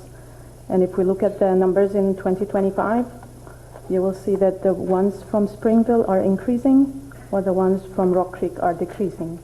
So we'll not add to Stoller. We'll probably add to Meadow Park, but just a suggestion, perhaps we can discuss and develop on it. Okay. Divya. So I do actually relate to the desire of all the parents of not splitting the school and the kids being intact, the feeder patterns, the policy JC factors. So with all that said, I actually want to consider Cheris's feedback. As ironic as may sound, I do want to consider Jacob Wismer moving to Timberland in exchange of keeping Suma at Stoller with Sato and Springville only. Can we take votes on it? It may not be popular, but if you think about it, it will work in terms of the JC policy factors. Okay. Matt. So just to kind of go back to the split, we know we have hard decisions to make. I'm not understanding why the extreme focus on Springville when there are clearly other opportunities at Sato and the Wismer thing. The other thing I just wanted to mention is that we do hear a lot in the feedback, and we've heard it at the table tonight, about the fact that these committees or these communities are so tight-knit. We've also heard in a lot of the feedback that school boundaries don't define a community. So I think as a committee we have to consider that school boundaries don't necessarily define a community. So if it's strong, it's going to remain strong. Okay. And Sharice, you're going to be our last comment before we go to public testimony. Absolutely, and this is really just an answer to the question of what I personally want to see in order to vote yes. I mean, it really needs to be 95% or lower in 2025 for me on permanent, because that's what's in our policy, and the policy truly calls for 90. But for me to have an idea that that growth area is not going to really blow out of control, it really needs to look at 95 for me. And Ratika, thank you for that feedback of that real time, your experience. Appreciate it. Okay, so we're going to close the committee's discussion at this point. Clearly, we're not going to have consensus. Clearly, we need to come back for another meeting. We will talk about that after public testimony. And so at this point, I'm going to call our folks who are here to testify this evening.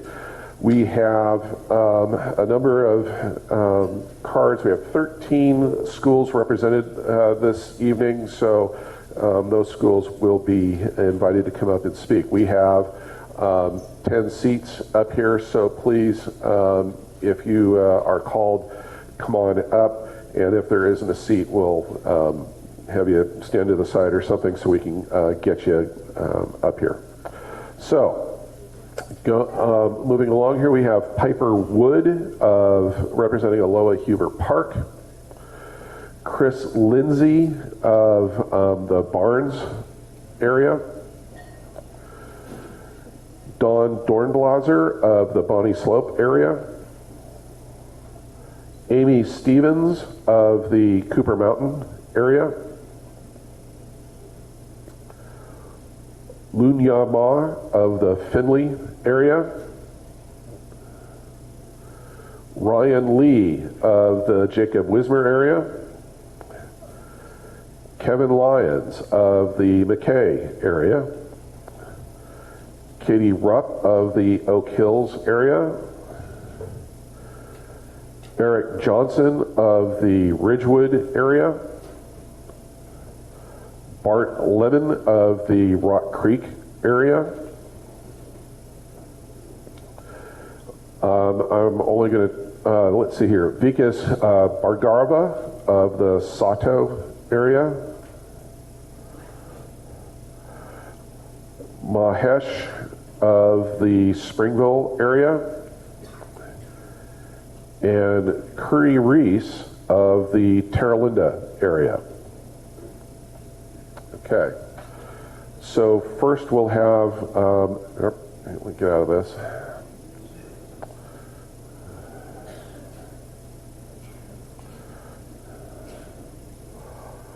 Okay, so Miss Wood, if you would please come up, have a seat, and let's make sure that that microphone is on.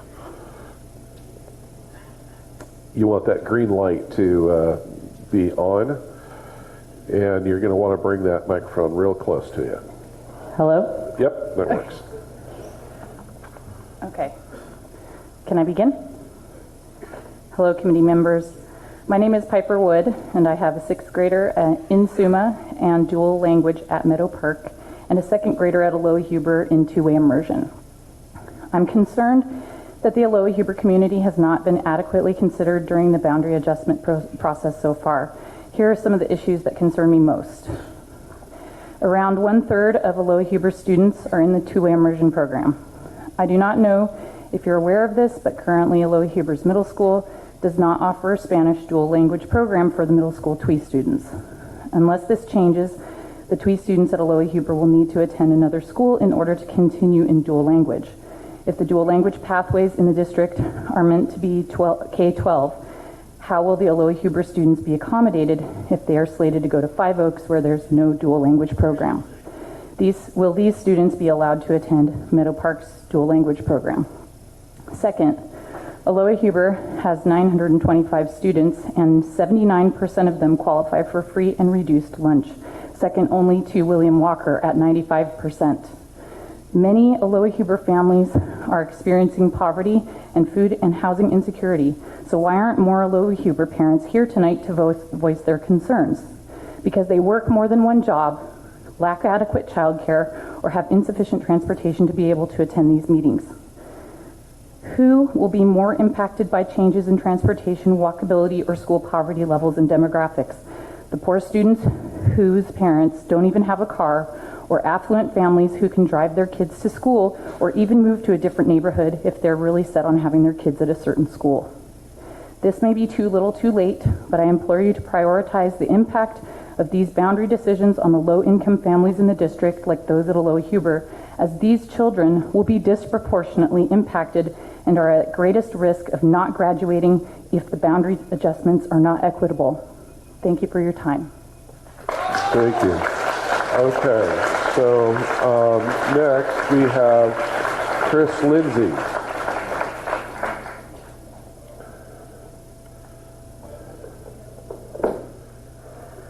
Hello, I'm a parent of 2 children at the Barnes 2A immersion program. My concern was that the proposed map split Barnes into 2 middle schools. This is no longer the case, and I thank you for that. However, today's map summary was the first time I heard about moving TWI to from Meadow Park to Cedar Park. All of Barnes will be 2A immersion in 5 years. If you're going to send nearly all of Barnes' 5th graders to Cedar Park in 2025, why draw the lines otherwise? If the lines may not be redrawn, please include 2-way immersion on the estimated attendance options off-site. This makes a lot of sense from what I just heard about Aloha Hubert Park as well. I had no other requests from my Barnes parents, or my fellow Barnes parents prior to this meeting. My next 2 comments are as just a parent of the district. First, the committee has been making maps that imply continuity of neighborhoods. This is a rough map I made that just blocks out, that deletes large areas of parks and commercial areas. I only did this for Meadow Park because I think it is most impacted due to Nike, Tektronix, and THPRD properties. It would also apply to the PCC campus in West Springville. Please keep these non-residential areas in mind when you're keeping neighbors together. Second, the proposed maps fail with free and reduced lunch balancing north of 26.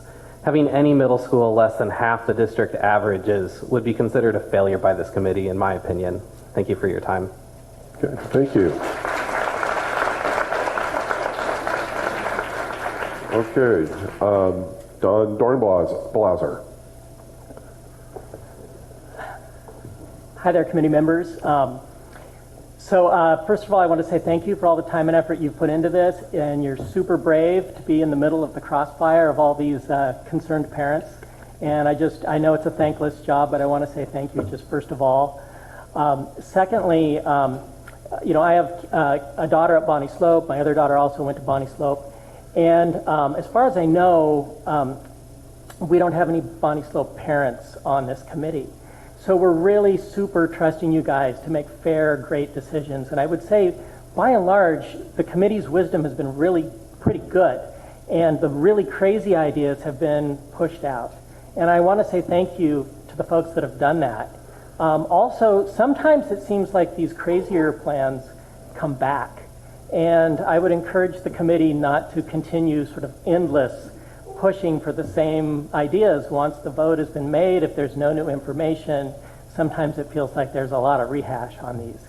But I'd say, the majority of that's come out of this process is really making good choices, and I'm thankful for that. With no representation from Bonnie Slope on this committee, we're counting on you, and I really appreciate the effort you're putting in. Please keep that up, and don't let the crazy plans come back in.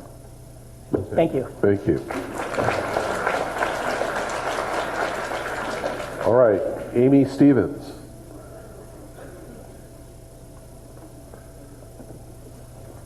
Sorry, I'm super nervous. I am a parent of children who attend Cooper Mountain Elementary and Mountain View Middle School, and I love both schools. I love the teachers and the staff. They have been great for my kids. However, I feel deeply the importance of speaking out for Mountain View Middle School tonight. As we are discussing boundaries and reducing the overcrowding of some of the middle schools in the North District, we must also consider a different kind of overcrowding in Mountain View Middle. According to the Oregon School Report Card, Mountain View Middle School has the highest rates of students living in poverty and qualifying for free or reduced lunch, with any at any 6 to 8 middle school in the district. With 61% of students qualifying for free or reduced lunch, the school is experiencing a crowding of poverty we aren't seeing at other schools in the district. When you concentrate poverty in one school, it leads to lower test scores, fewer resources for students, and it negatively affects the ability for these kids to receive an equitable education compared to their kids or their peers at higher income schools. Sociology research shows improvements of scores of minority families when poverty is not concentrated, while we don't see any declines in scores of performance of middle class students. And any and all boundary decisions, the poverty in Mountain View Middle should be addressed with boundary readjustments. And this next part's probably not popular with my Cooper Mountain families, but one way to do this is to change feeder schools so that all of Cooper Mountain Elementary, with only 18% free or reduced lunch, feeds into Mountain View Middle School. If Chehalem with 64% or free reduced lunch to move to Highland Park with only 31% free or reduced lunch, this would even out the poverty levels in the two schools, making a chance for more equitable education opportunities for students in the district.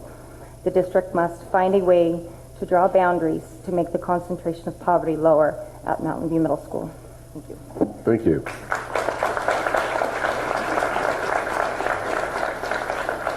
All right, Lin Yu Ma.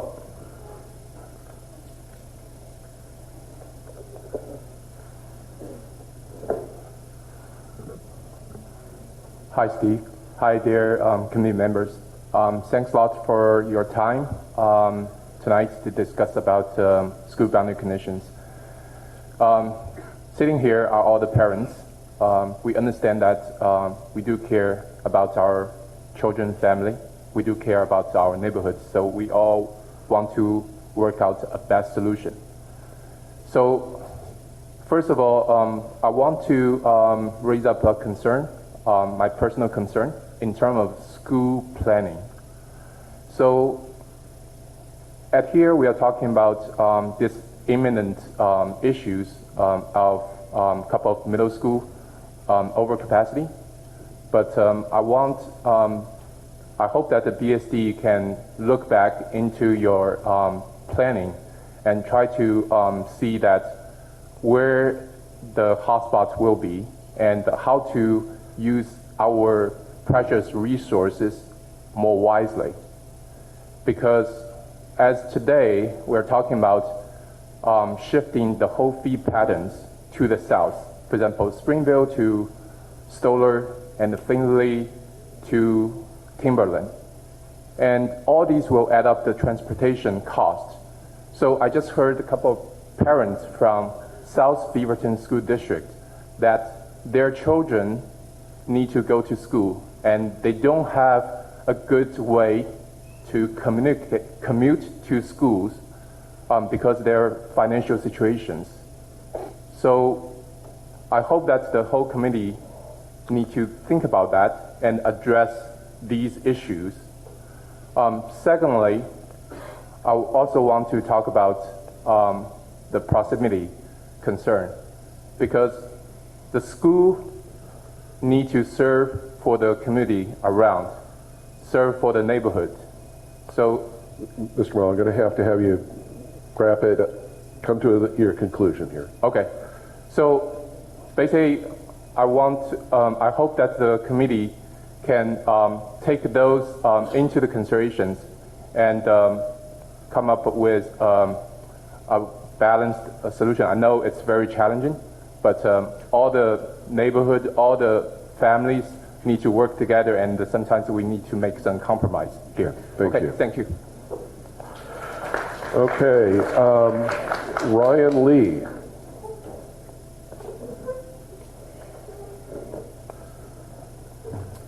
Good evening, everyone. My name is Ryan, and I'm the father of three, 1/4 and 1/5 at Wismer, and one freshman at Sunset. When moving from Stoller to Sunset, my oldest lost all but one friend to Westview. This made the transition extremely difficult, with days of eating lunch by himself, skipping school events because no kid wants to go alone, and often being the odd man out in picking project teams. High school is a time when strong social networks significantly influence academic achievement. Success is a team effort, and being alone and isolated is a significant disadvantage. So this brings me to the latest map. Today, Stoller is an equitable 41% feeder into Sunset. Jacob Wismer is already split between Westview and Sunset. However, this was mitigated by having Finley. By removing Finley, Stoller's representation is slashed from 41% to an anemic 17%. To further compound the issue, some suggest removing Summa from Stoller. Jacob Wismer's 5th grade class this year has 50% Summa eligible kids. So this proposal is particularly devastating to our community by reducing the feeder percentage to a single digit. We understand some communities must sacrifice to make the numbers work. However, slashing the feeder pattern from 41% to a single digit placed an outsized burden on our community. For reference, Oak Hills is at 14%, a situation everyone recognizes must be fixed. We urge the committee to make things right for them and put Oak Hills East in Timberland. We also urge the committee to learn from past mistakes and not repeat this for Jacob Wismer. We request serious consideration to bring back Walking Finley to improve the 17% feeder pattern. If it cannot be improved, then please just don't make it any worse. It's not acceptable for kids to end up isolated in high school with an incompassionate, insensitive design. Please keep 100% of Jacob Wismer kids together at Stoller. Thank you. Thank you. Okay, folks, please. Mr. Lyons, Kevin Lyons. Hello, my name is Kevin, and I represent the McKay families that attend Conestoga currently. And first of all, I just want to say thank you for listening to our community's feedback and making adjustments to the map accordingly. We appreciate that. And secondly, we're pleased that none of the decisions today impacted our area. So we would just ask that as we move forward that we are not impacted and you guys keep us in mind. So with that, I'll yield back the rest of the time. Thank you. Thank you. Okay, Kitty Rupp.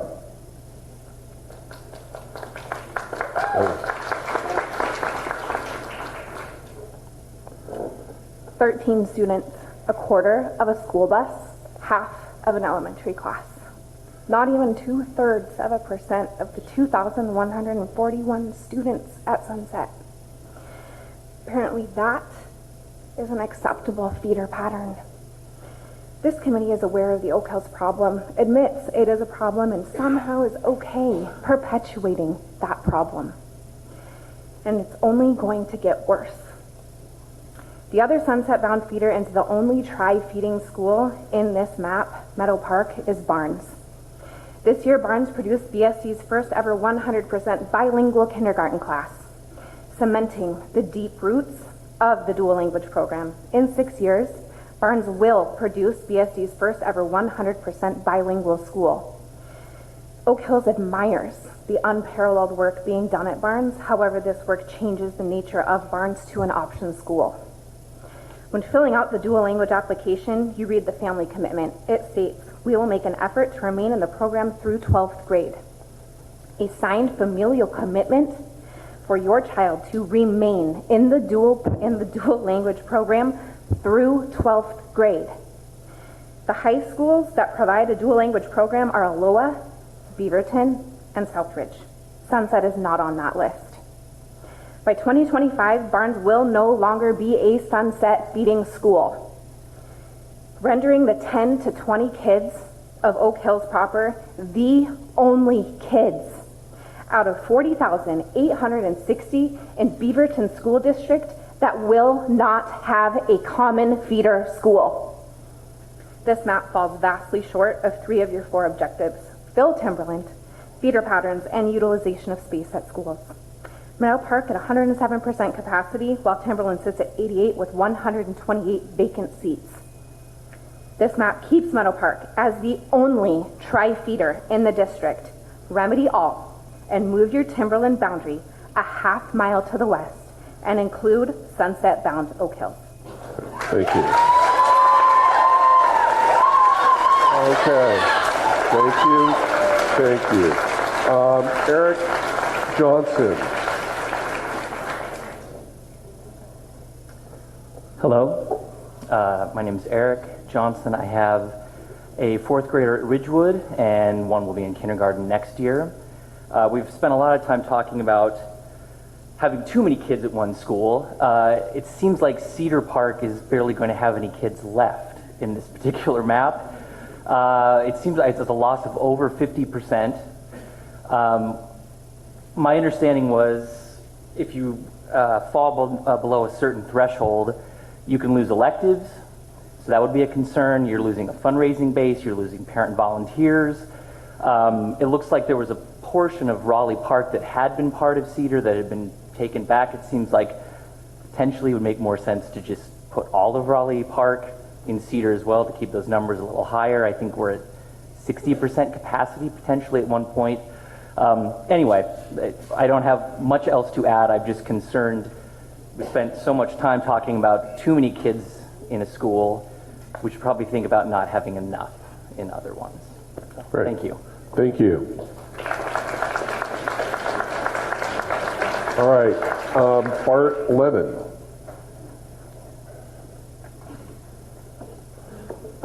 Good evening, committee. Thank you for listening to all the inputs. I think you have a very challenging job. Even within your own team, it's difficult to get to some level of consensus. I'm a parent of Rock Creek children, so I want to give you my view on that part. One of the things that's important is listen to the whole community and not only those that speak up or are largely present. As one of the prior speakers said, there's a reason why some parents are not here. I think the map you showed today is better than one of the prior maps that you showed regarding Rock Creek, in which you moved only Rock Creek out of the area. I think such a change is not okay. It really disturbs the area. So I think this map from that point of view is better for Rock Creek as well as for the receiving schools. Please keep feeding schools together as much as possible. So moving Rock Creek with Bethany, with Oak Hills, that's a good decision. Don't split the small communities. And like I said, it's not necessarily the whole audience that's here present that has an equal voice. Rock Creek in itself is already a small community. The people that are here is even a smaller of that. I would like to invite you as well to spend some time on not only the blue map in the next time and come to some level of decisions as a committee. Thank you. Thank you.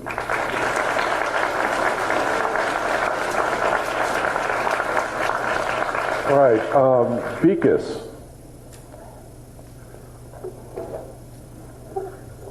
Thank you, committee, for giving me this opportunity. I am Vikas Bhargav, a parent of two girls, one who is in her 4th grade in Sato School, one who has gone through her first 2 years of schooling at Springville and was one fine day 2 years ago was told to go to a completely new school, Sato, and make complete emotional and social adjustments. And then I have another little one who has yet to start school and hopefully will not have to go through the ordeal that her older sister did. When we are a community, what is the first thing we practice? No child gets left behind, and no community should get split. Everything that I have seen or heard since October and faced in the last couple of years with my older daughter has been absolutely contrary to this basic thought.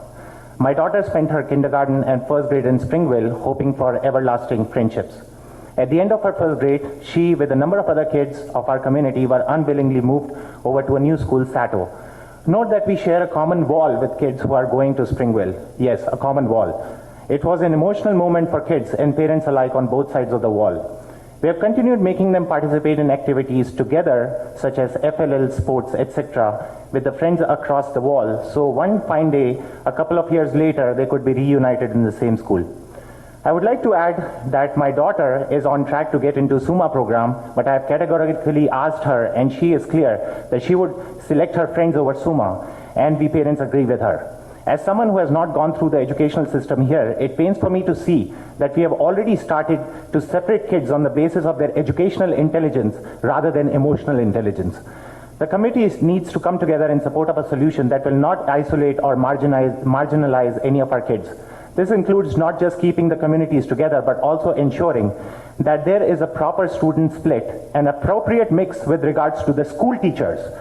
So we look out for the interests of all kids, not kids of one community. In closing, I would like to request to not separate Sato from its western neighbors, Springville, whom they are closely intertwined with. And additionally, a lot of committee members talked about numbers, but there was nothing to show on the screen to the larger participation here, which was intriguing to me. Sir, we got it. Okay. Thanks. Next, we have Mahesh.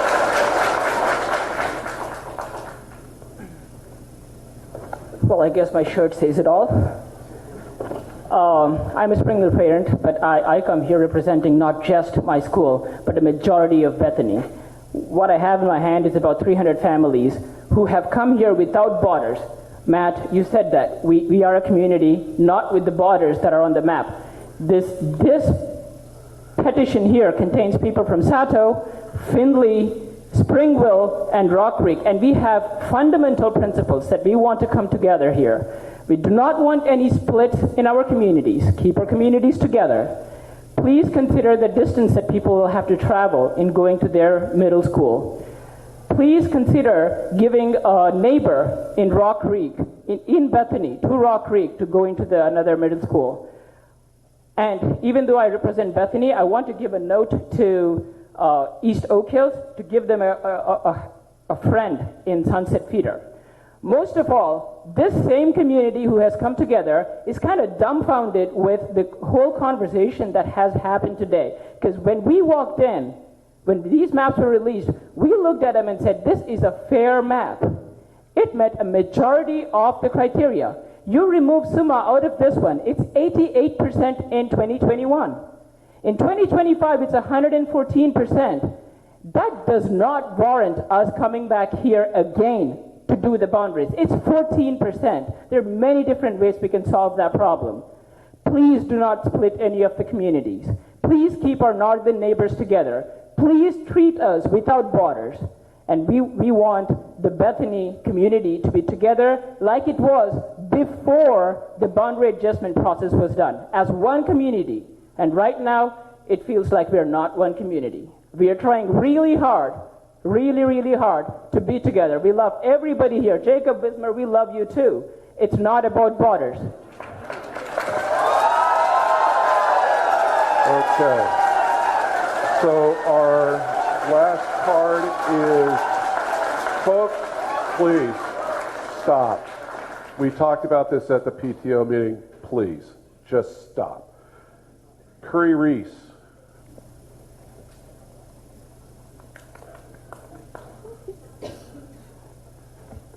Thank you. First and foremost, I want to thank all of you for volunteering your time to work on this monumental task. I appreciate that you've explored different scenarios and weighted the impact of transportation costs, continuity, feasibility, and capacity projections. There are things that I really like about this map.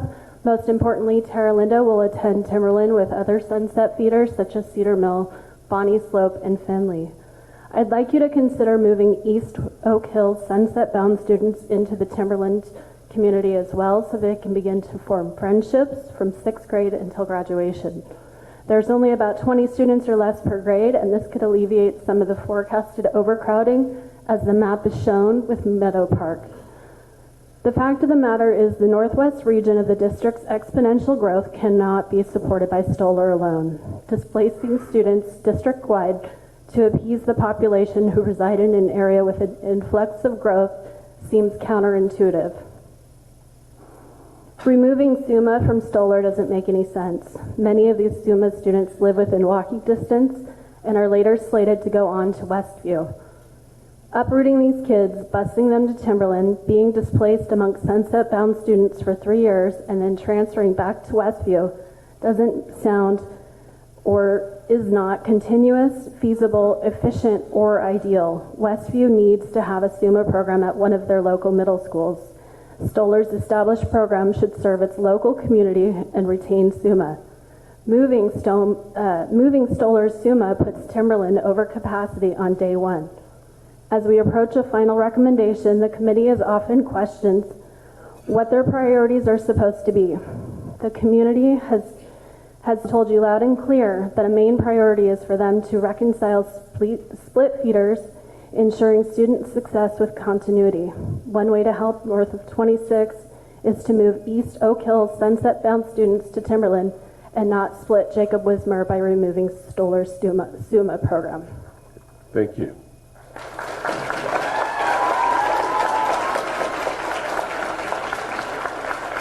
Okay,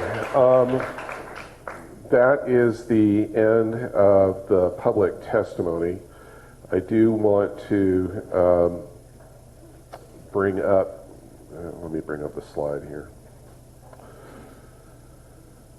so we can get to the calendar part here. We do have a meeting scheduled for March 12th, and that will take, obviously it's going to take time because we did not get to a decision point here this evening. We will be at Mountain View Middle School on the 12th. And at that meeting, we're going to be bringing you more materials based on the discussion this evening. There has been a number of, it's been a robust conversation, shall we say. One thing that I do want to note, and particularly to the folks who have talked about Oak Hills, we do I have information on Oak Hills with the hope that we would get to that this evening. We didn't, so we will bring you that data on March 12th, so you'll have that in front of you and you can understand moving that around, what that would do to Timberland. In terms of moving forward and what you're going to see, our goal here is to not have the row of 6 to 8 maps behind us. That's not going to help anybody. What we will do is, though, we will have graphics of specific targeted amendments. The question that I have for you, and I want, we need clear direction from you in what you expect to see. The last thing I want to do is spend time creating maps that are non-starters for you.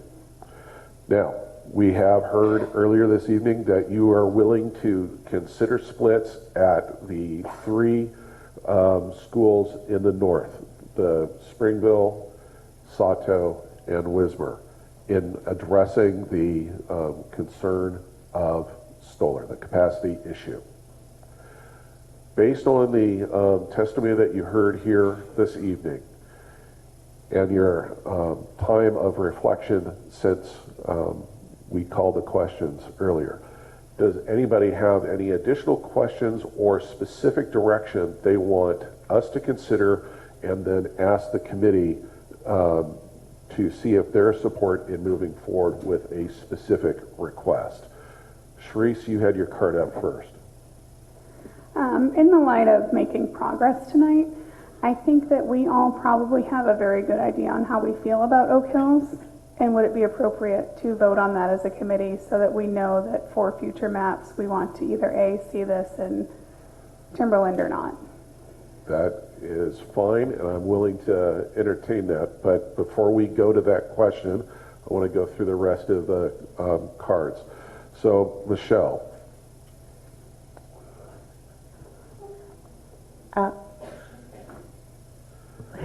I don't know if you're able to pull up map C from our last meeting, but there was a drastic change to Meadow Park that sort of took me a little bit by surprise, and I don't know if I just wasn't listening closely at the end. But working map C, I would kind of like to see Meadow Park and Mountain View from that map going forward. I think it does a better job with equity and contiguous boundaries.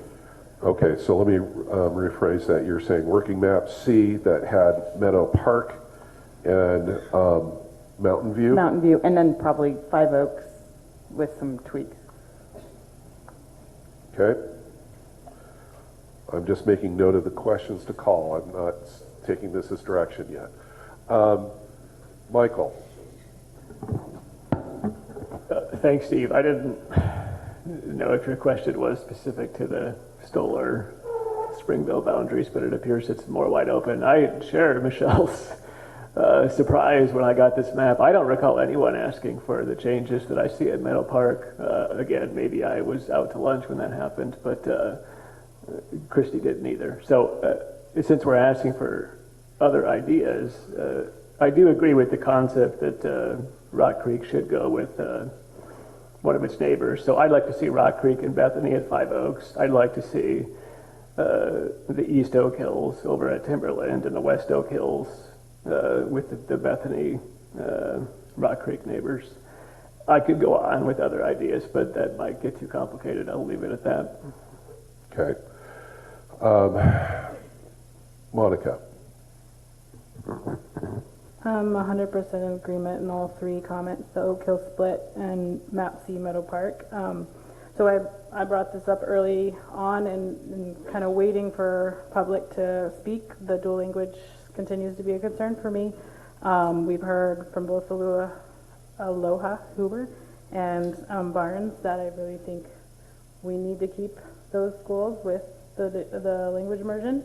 I'm confused at the comment early on that dual language would move from Meadow Park to Cedar Park, because that's something that is that the board recommendation that I requested last week, or is that an idea? That was just an idea. Okay. Yep. So I think I just echo the three people ahead of me. Okay. Divya. So I think we came to an agreement about splits at least. So I actually echo Cheris's comment on 20-25 percentage being 95% of permanent capacity, and whatever splits we do with Springville, I would suggest those maps be within that bounds for 25 if the rest of the committee agrees. The other change I would ask for the East Oak Hills to go to Timberland, and I would also ask for a view of Rock Creek and part of that Springville go to Five Oaks. I also request Aloha Huber split between Mountain View and Cedar Park. Given the emphasis on dual language, it makes sense for some of the population to feed into Cedar Park if that's where the program is offered. If it makes sense, maybe Barnes Elementary also take some of that dual language kids. That's all I have. So that was a lot to unpack, and I'm scribbling here. So what I heard is Rock Creek and possibly a portion of Springville to Five Oaks. I heard with a caveat that the permanent capacity in 25 be within 95%. Right. And the Aloha Huber to Mountain View. And was there another? If the numbers don't work out, I would be open to Aloha Huber splitting between Cedar and Mountain View. But again, I like to hear comments in the next round, see how Aloha Huber parents feel about it. Okay. Abhijit.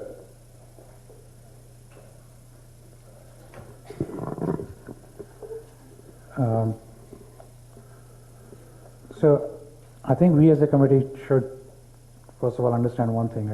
When we are making maps, we can combine grid codes to make the numbers up.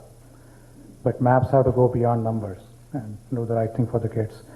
The first map we voted on today had no splits. When C2.0 came up, there were splits all over the place. And we worked for the last couple of meetings to close those. Right? So I think going back to splits saying, let's make the numbers work, is backwards in my mind. So we voted on this map. The only other map that did not have splits was C2.1. So I would say, let's bring that back and see where we go with that. Right? But just to comment on the numbers, we discussed this in one of the meetings that if you take the 2025 net resident population and divide by total permanent capacity, the district mean is 90%. And you are going to go to 100% for use of permanent capacity. So it's almost unrealistic to say Stoller should be at 95 in 2025, because that will force us to do unnatural splits. And I just cannot buy that. And so like Jason was pointing out, I think some hard decisions have to be made. But again, I would say if we had to consider two maps, one would be today's and the other one would be 2.1. And I thought you were going to take today's map when you were doing the splits, but now knowing what you just said, I'll take back my vote on Sato, so I don't want to see Sato split. I think there was 8 lock, so let's just get that out. I don't want to see too many splits. Let's start with 2.1. Entirety of Springville with Rock Creek is fitting in 5 Oaks. And the only problem there I saw was 80 kids over in 2025. And I don't know if that's the problem. So that's one. The second thing is, I was going to email you about this, but there was so much other traffic that I thought my email would get lost. There was a comment today about Cooper Mountain Elementary feeding into Mountain View entirely, and the part of Chehalem that feeds in Mountain View feeding into Highland Park. So I'm not asking you to make a new map. What I'm asking is, should that happen, what would be the free and reduced lunch changes in Mountain View and Highland Park? So Mountain View has 47% and Highland Park was much below the average. Does that get closer to each other? And with the space created, maybe we can put Highland Park, Suma in there. So yeah, so I think that's about it. Thanks. Abhijit, follow-up is on that, sorry, talking out of town for continuity. Would you consider the Aloha Huber also part of Mountain View in that, or the swap is just clean and not touch Aloha Huber? No, so from what we heard and looking at the poverty map, we should not feed Aloha Huber into Mountain View. It's just going to make the free reduced lunch even worse. And I'm not for splitting Aloha Huber just to make that number up. That's my mind. Okay. Abdul. Yeah, so I think looking at the maps we have with us, the map we have today, I think it's a good map, although we've seen a lot of pushback as regards the numbers. What I just want to know is the district willing to consider portables for Stoller, maybe just Stoller, and no other school in the district beyond 2025? If the committee cannot get to a decision point without using portables, you can make that recommendation that you've tried it every different way and you just can't get there for different reasons, whatever they may be.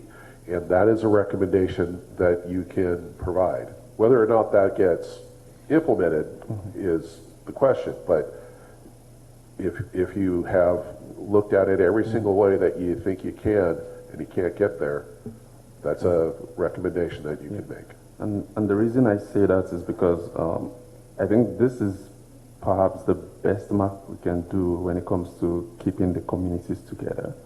Every other variation we're going to have. No. So every other variation we're going to have, I think the map C 2.1, I think it does a better job in terms of permanent capacity, keeping Stoller at 90% and all those. But the map doesn't really look as pretty as this in terms of keeping the community together. So if the 114%, assuming Suma was taken to Timberland, if that's something we can forgive and say, okay, we're just going to use portables, then I think this is a good map. The only addition I would just like to see, or the only alteration I would like to see, is the Eastern Okio problem.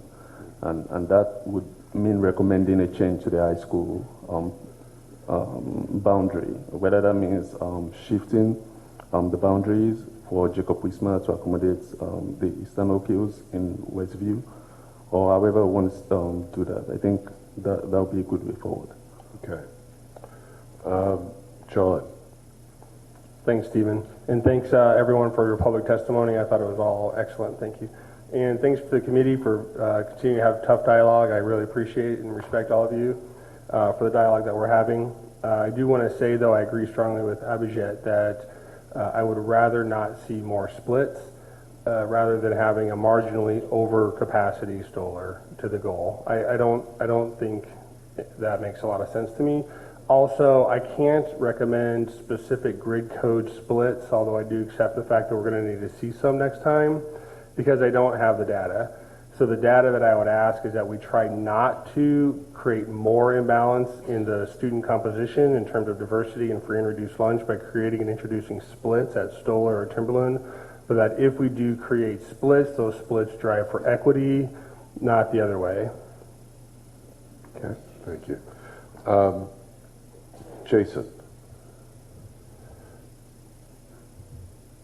Yeah, I'll just reiterate what I said earlier, just hearing the last testimony, that I do think we need some clarification. So we're all using the same measuring stick, because clearly we're not. There seems to be a lot of confusion about 90% win. I think a lot of us were quite clear it was 21, but if someone's aiming for 95% in 25, that's really, now we're talking about more like 70 in 21. So it's just, we're going to need a specific set of directives, I think. You said before you didn't want to have an array of 8 maps. Hearing what we've just heard, I think we're up to 12. And I submit that I don't think we need to go that route. The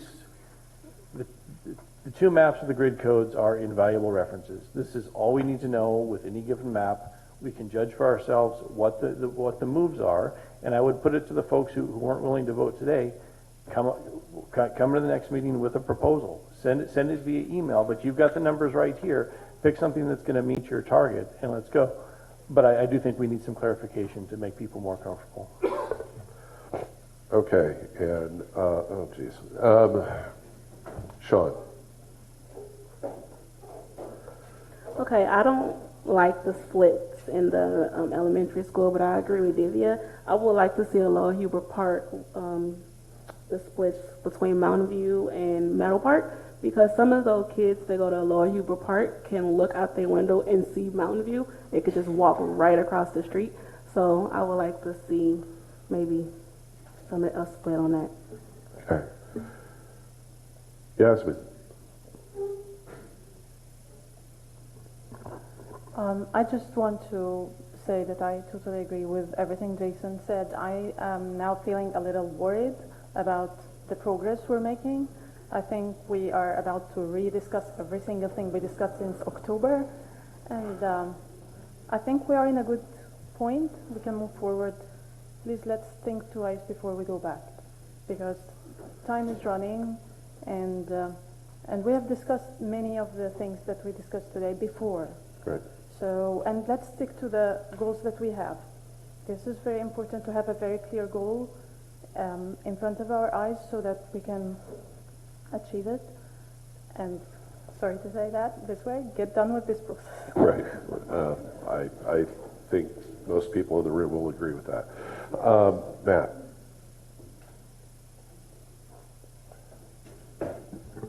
So just echoing a lot of what we're hearing too, I agree with Jason as well. I really do believe that we have what we need, and we are going right back to whether you put them up there or put them on easels, where we've got way too many maps. We're hearing a lot of people saying that, and can we propose before we leave tonight that we vote on whether or not we just stick with this map? I'm keeping track of all the questions. We're going to vote. Mike. Thanks, Steve. I join in what Jason is saying. We do not need to see another map.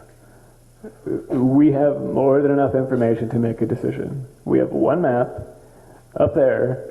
We can all talk about, like you did tonight. I thought it was fantastic, the different ways we could massage it and keep voting until we reach some sort of consensus and or majority vote. If you bring 5 more maps in, yeah, we're going to be here next year, right, and half this committee isn't going to come back. Right. So we've got to get a handle on this, and there needs to be clear leadership. The reality is this. We've been given several pieces of a puzzle, but not all of them. Not all of these pieces are going to fit together. And I think some members of this community and this committee think that there's going to be an answer, that this puzzle is going to create this perfect picture. It is not.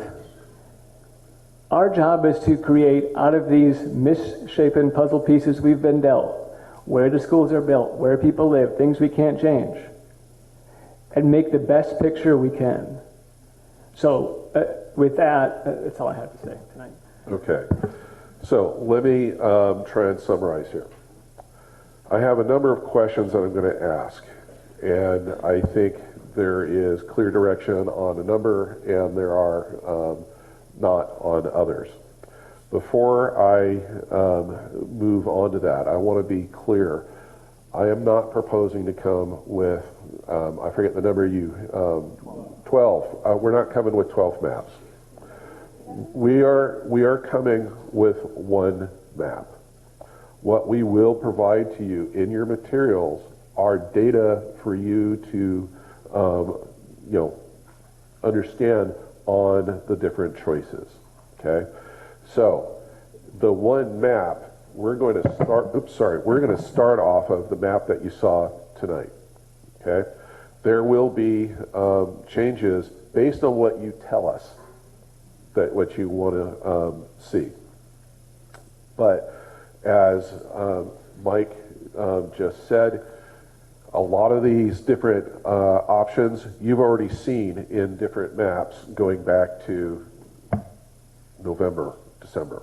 And so I have no interest, and I know you do, have not any interest in going backwards. But this is information that we have, you have seen it, and we will provide it to you in a report. So with that understanding, we're bringing one map.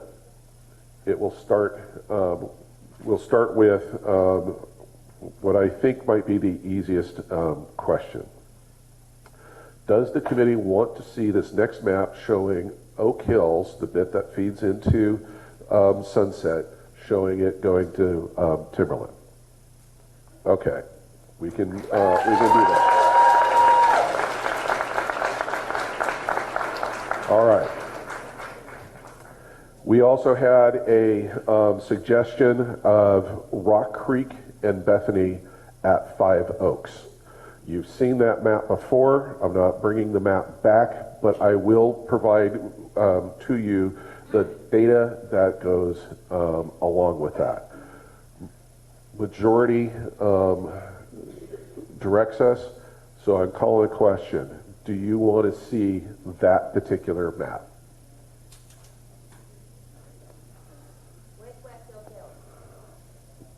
Okay, I do not see 9 votes for that.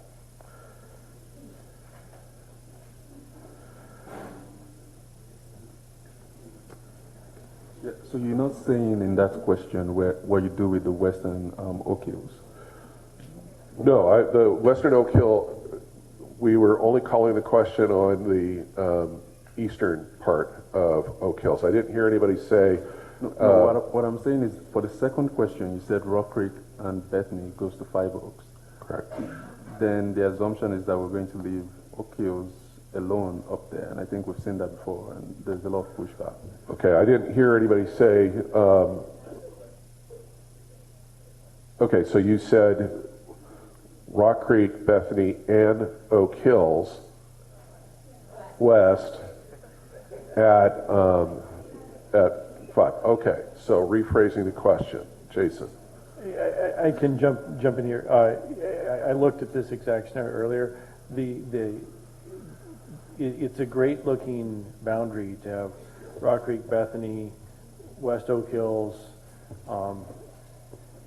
Elmonic, McKinley, Beaver Acres. 2021 it doesn't work at all. 2025 it actually works perfectly. But it's one of those areas that's going to drop by like 300 or 400 in that 4-year gap. That's the problem. That's why that part of Oak Hills gets left up there. Yeah. So I think the idea behind that is once you do that, then Beaver Acres moves to Meadow Park. So that's the question then. I'll rephrase it. Do you want to see the data that shows Rock Creek, Bethany, Oak Hills West, going to 5 Oaks, and what that potential impact is? Show of hands.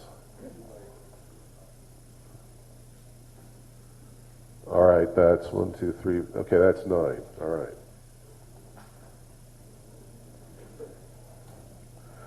All right. We also have the question of Rock Creek and a part of Springville going to 5 Oaks. Do you want to see that information? Yes or no? 1, 2, 3, 4, 5, 6, 7, 8, 10. Okay. All right. We also had the question of Aloha Huber Park to Mountain View. Do you want to see that data as well? I'm sorry? All of Aloha Huber? That's what I heard, was all of Aloha Huber going to Mount. Jason. Oh, okay. So then why don't you rephrase that, Sean? Because I heard what you said is send it to Mountain View, but if it doesn't work, split it between Cedar and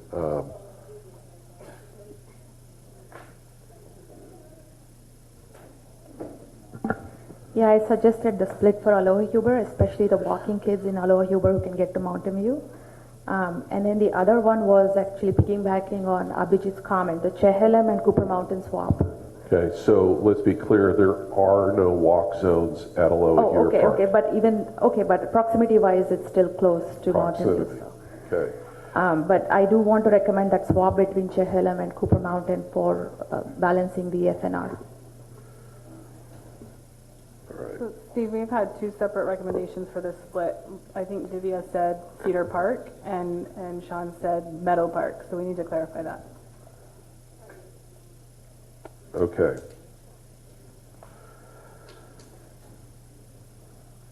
All right, so let's rephrase the Aloha Huber Park.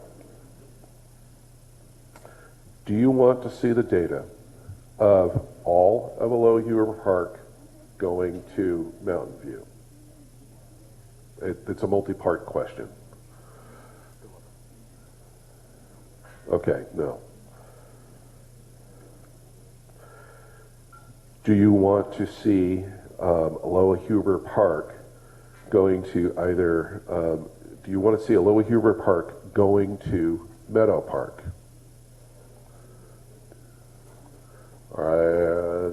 No. Okay. And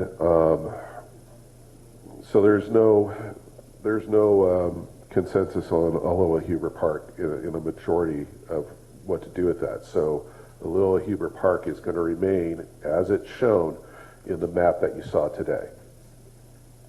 Okay? All right, moving on. Do you want to see the data analysis of all of Cooper Mountain attending Mountain View, with the also the suggestion that Chehalem West will go to Highland?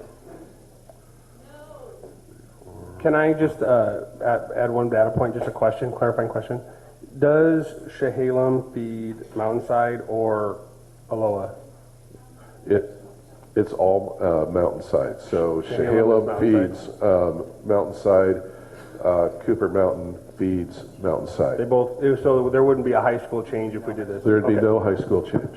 Okay, so Chehalem is actually split, Mountainside and Beaverton. So part of Beaverton is we're talking about Chehalem West. Okay, so let me rephrase that. Do you want to see all of Cooper Mountain Elementary going to Mountain View with Chehalem West going to Highland? Do you want to see that data?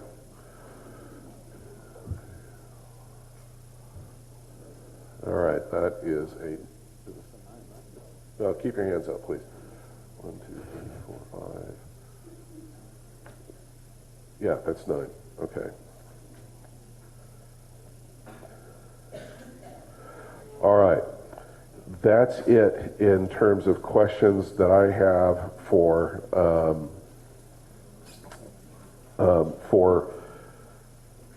data.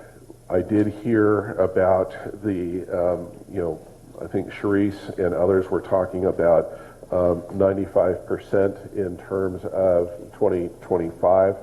That is not consistent. That is not a part of our objectives for the board. The board objectives was approximately 90, and we are using that for 2021. If you as a board, or as a committee rather, want to have that discussion in terms of what the numbers should be in 2025, you're welcome to have that. But that is not something that we're going to bring forward to you as data analysis. So I'm going to close the meeting here.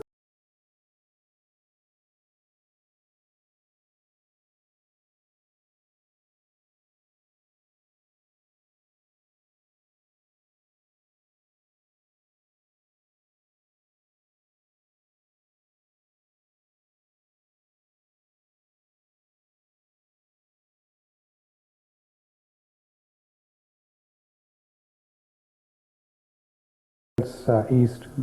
Yeah, that makes sense. Going to Tim.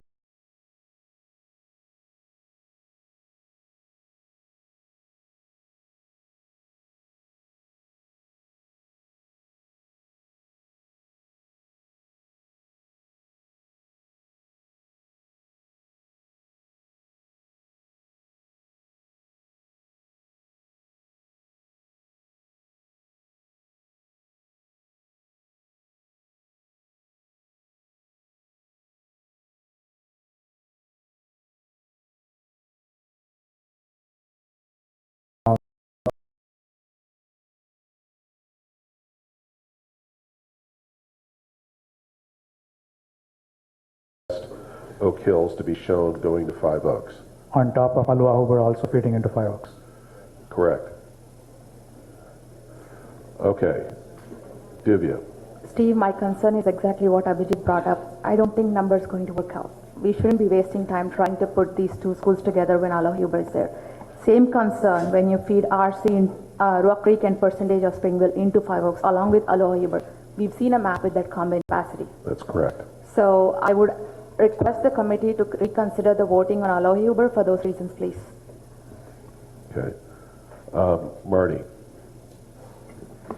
With the Chehalem West split, keep in mind that you're doing to Highland Park kids what happened to Oak Hills. You're putting less than 20% of them. I think it ended up being 18% will be going only to Beaverton out of Highland Park. So keep that in mind. So, okay. So at this point, I want to close the meeting. Monica, you got a short one, small one? Yeah, on the vote for Aloha Hoover, is it possible that we didn't consider the Cedar Park? Because that was one recommendation, was move it to Cedar Park. One recommendation was move it to Meadow Park. Is that kind of explain? So moving Aloha Hoover to Cedar Park would require going through another attendance boundary to get there. That is not something we're prepared to do. So was that understood by all the committee members, or do we want to consider that vote again? Okay, so we'll ask the question again about, this is about Aloha Hoover Park. You voted no about sending Aloha Hoover Park, seeing the data of sending Aloha Hoover Park to Mountain View. Do you want to see the data of showing Aloha Hoover Park moving to Mountain View? All right. That's a yes. Okay. All right. I am going to close the proceedings here. I want to call attention to that we are going to be at Mountains View on March 12th. To put on your calendar, we had reserved a date in early April. I will send that around to you for internal discussion. I'd like for you to go home and be with your families, and I will send that out to you tomorrow. We can have a digital meeting in terms of your availability on those dates, which we will then advertise to everybody. So with that, thank you very much. and we'll see you on March 12th.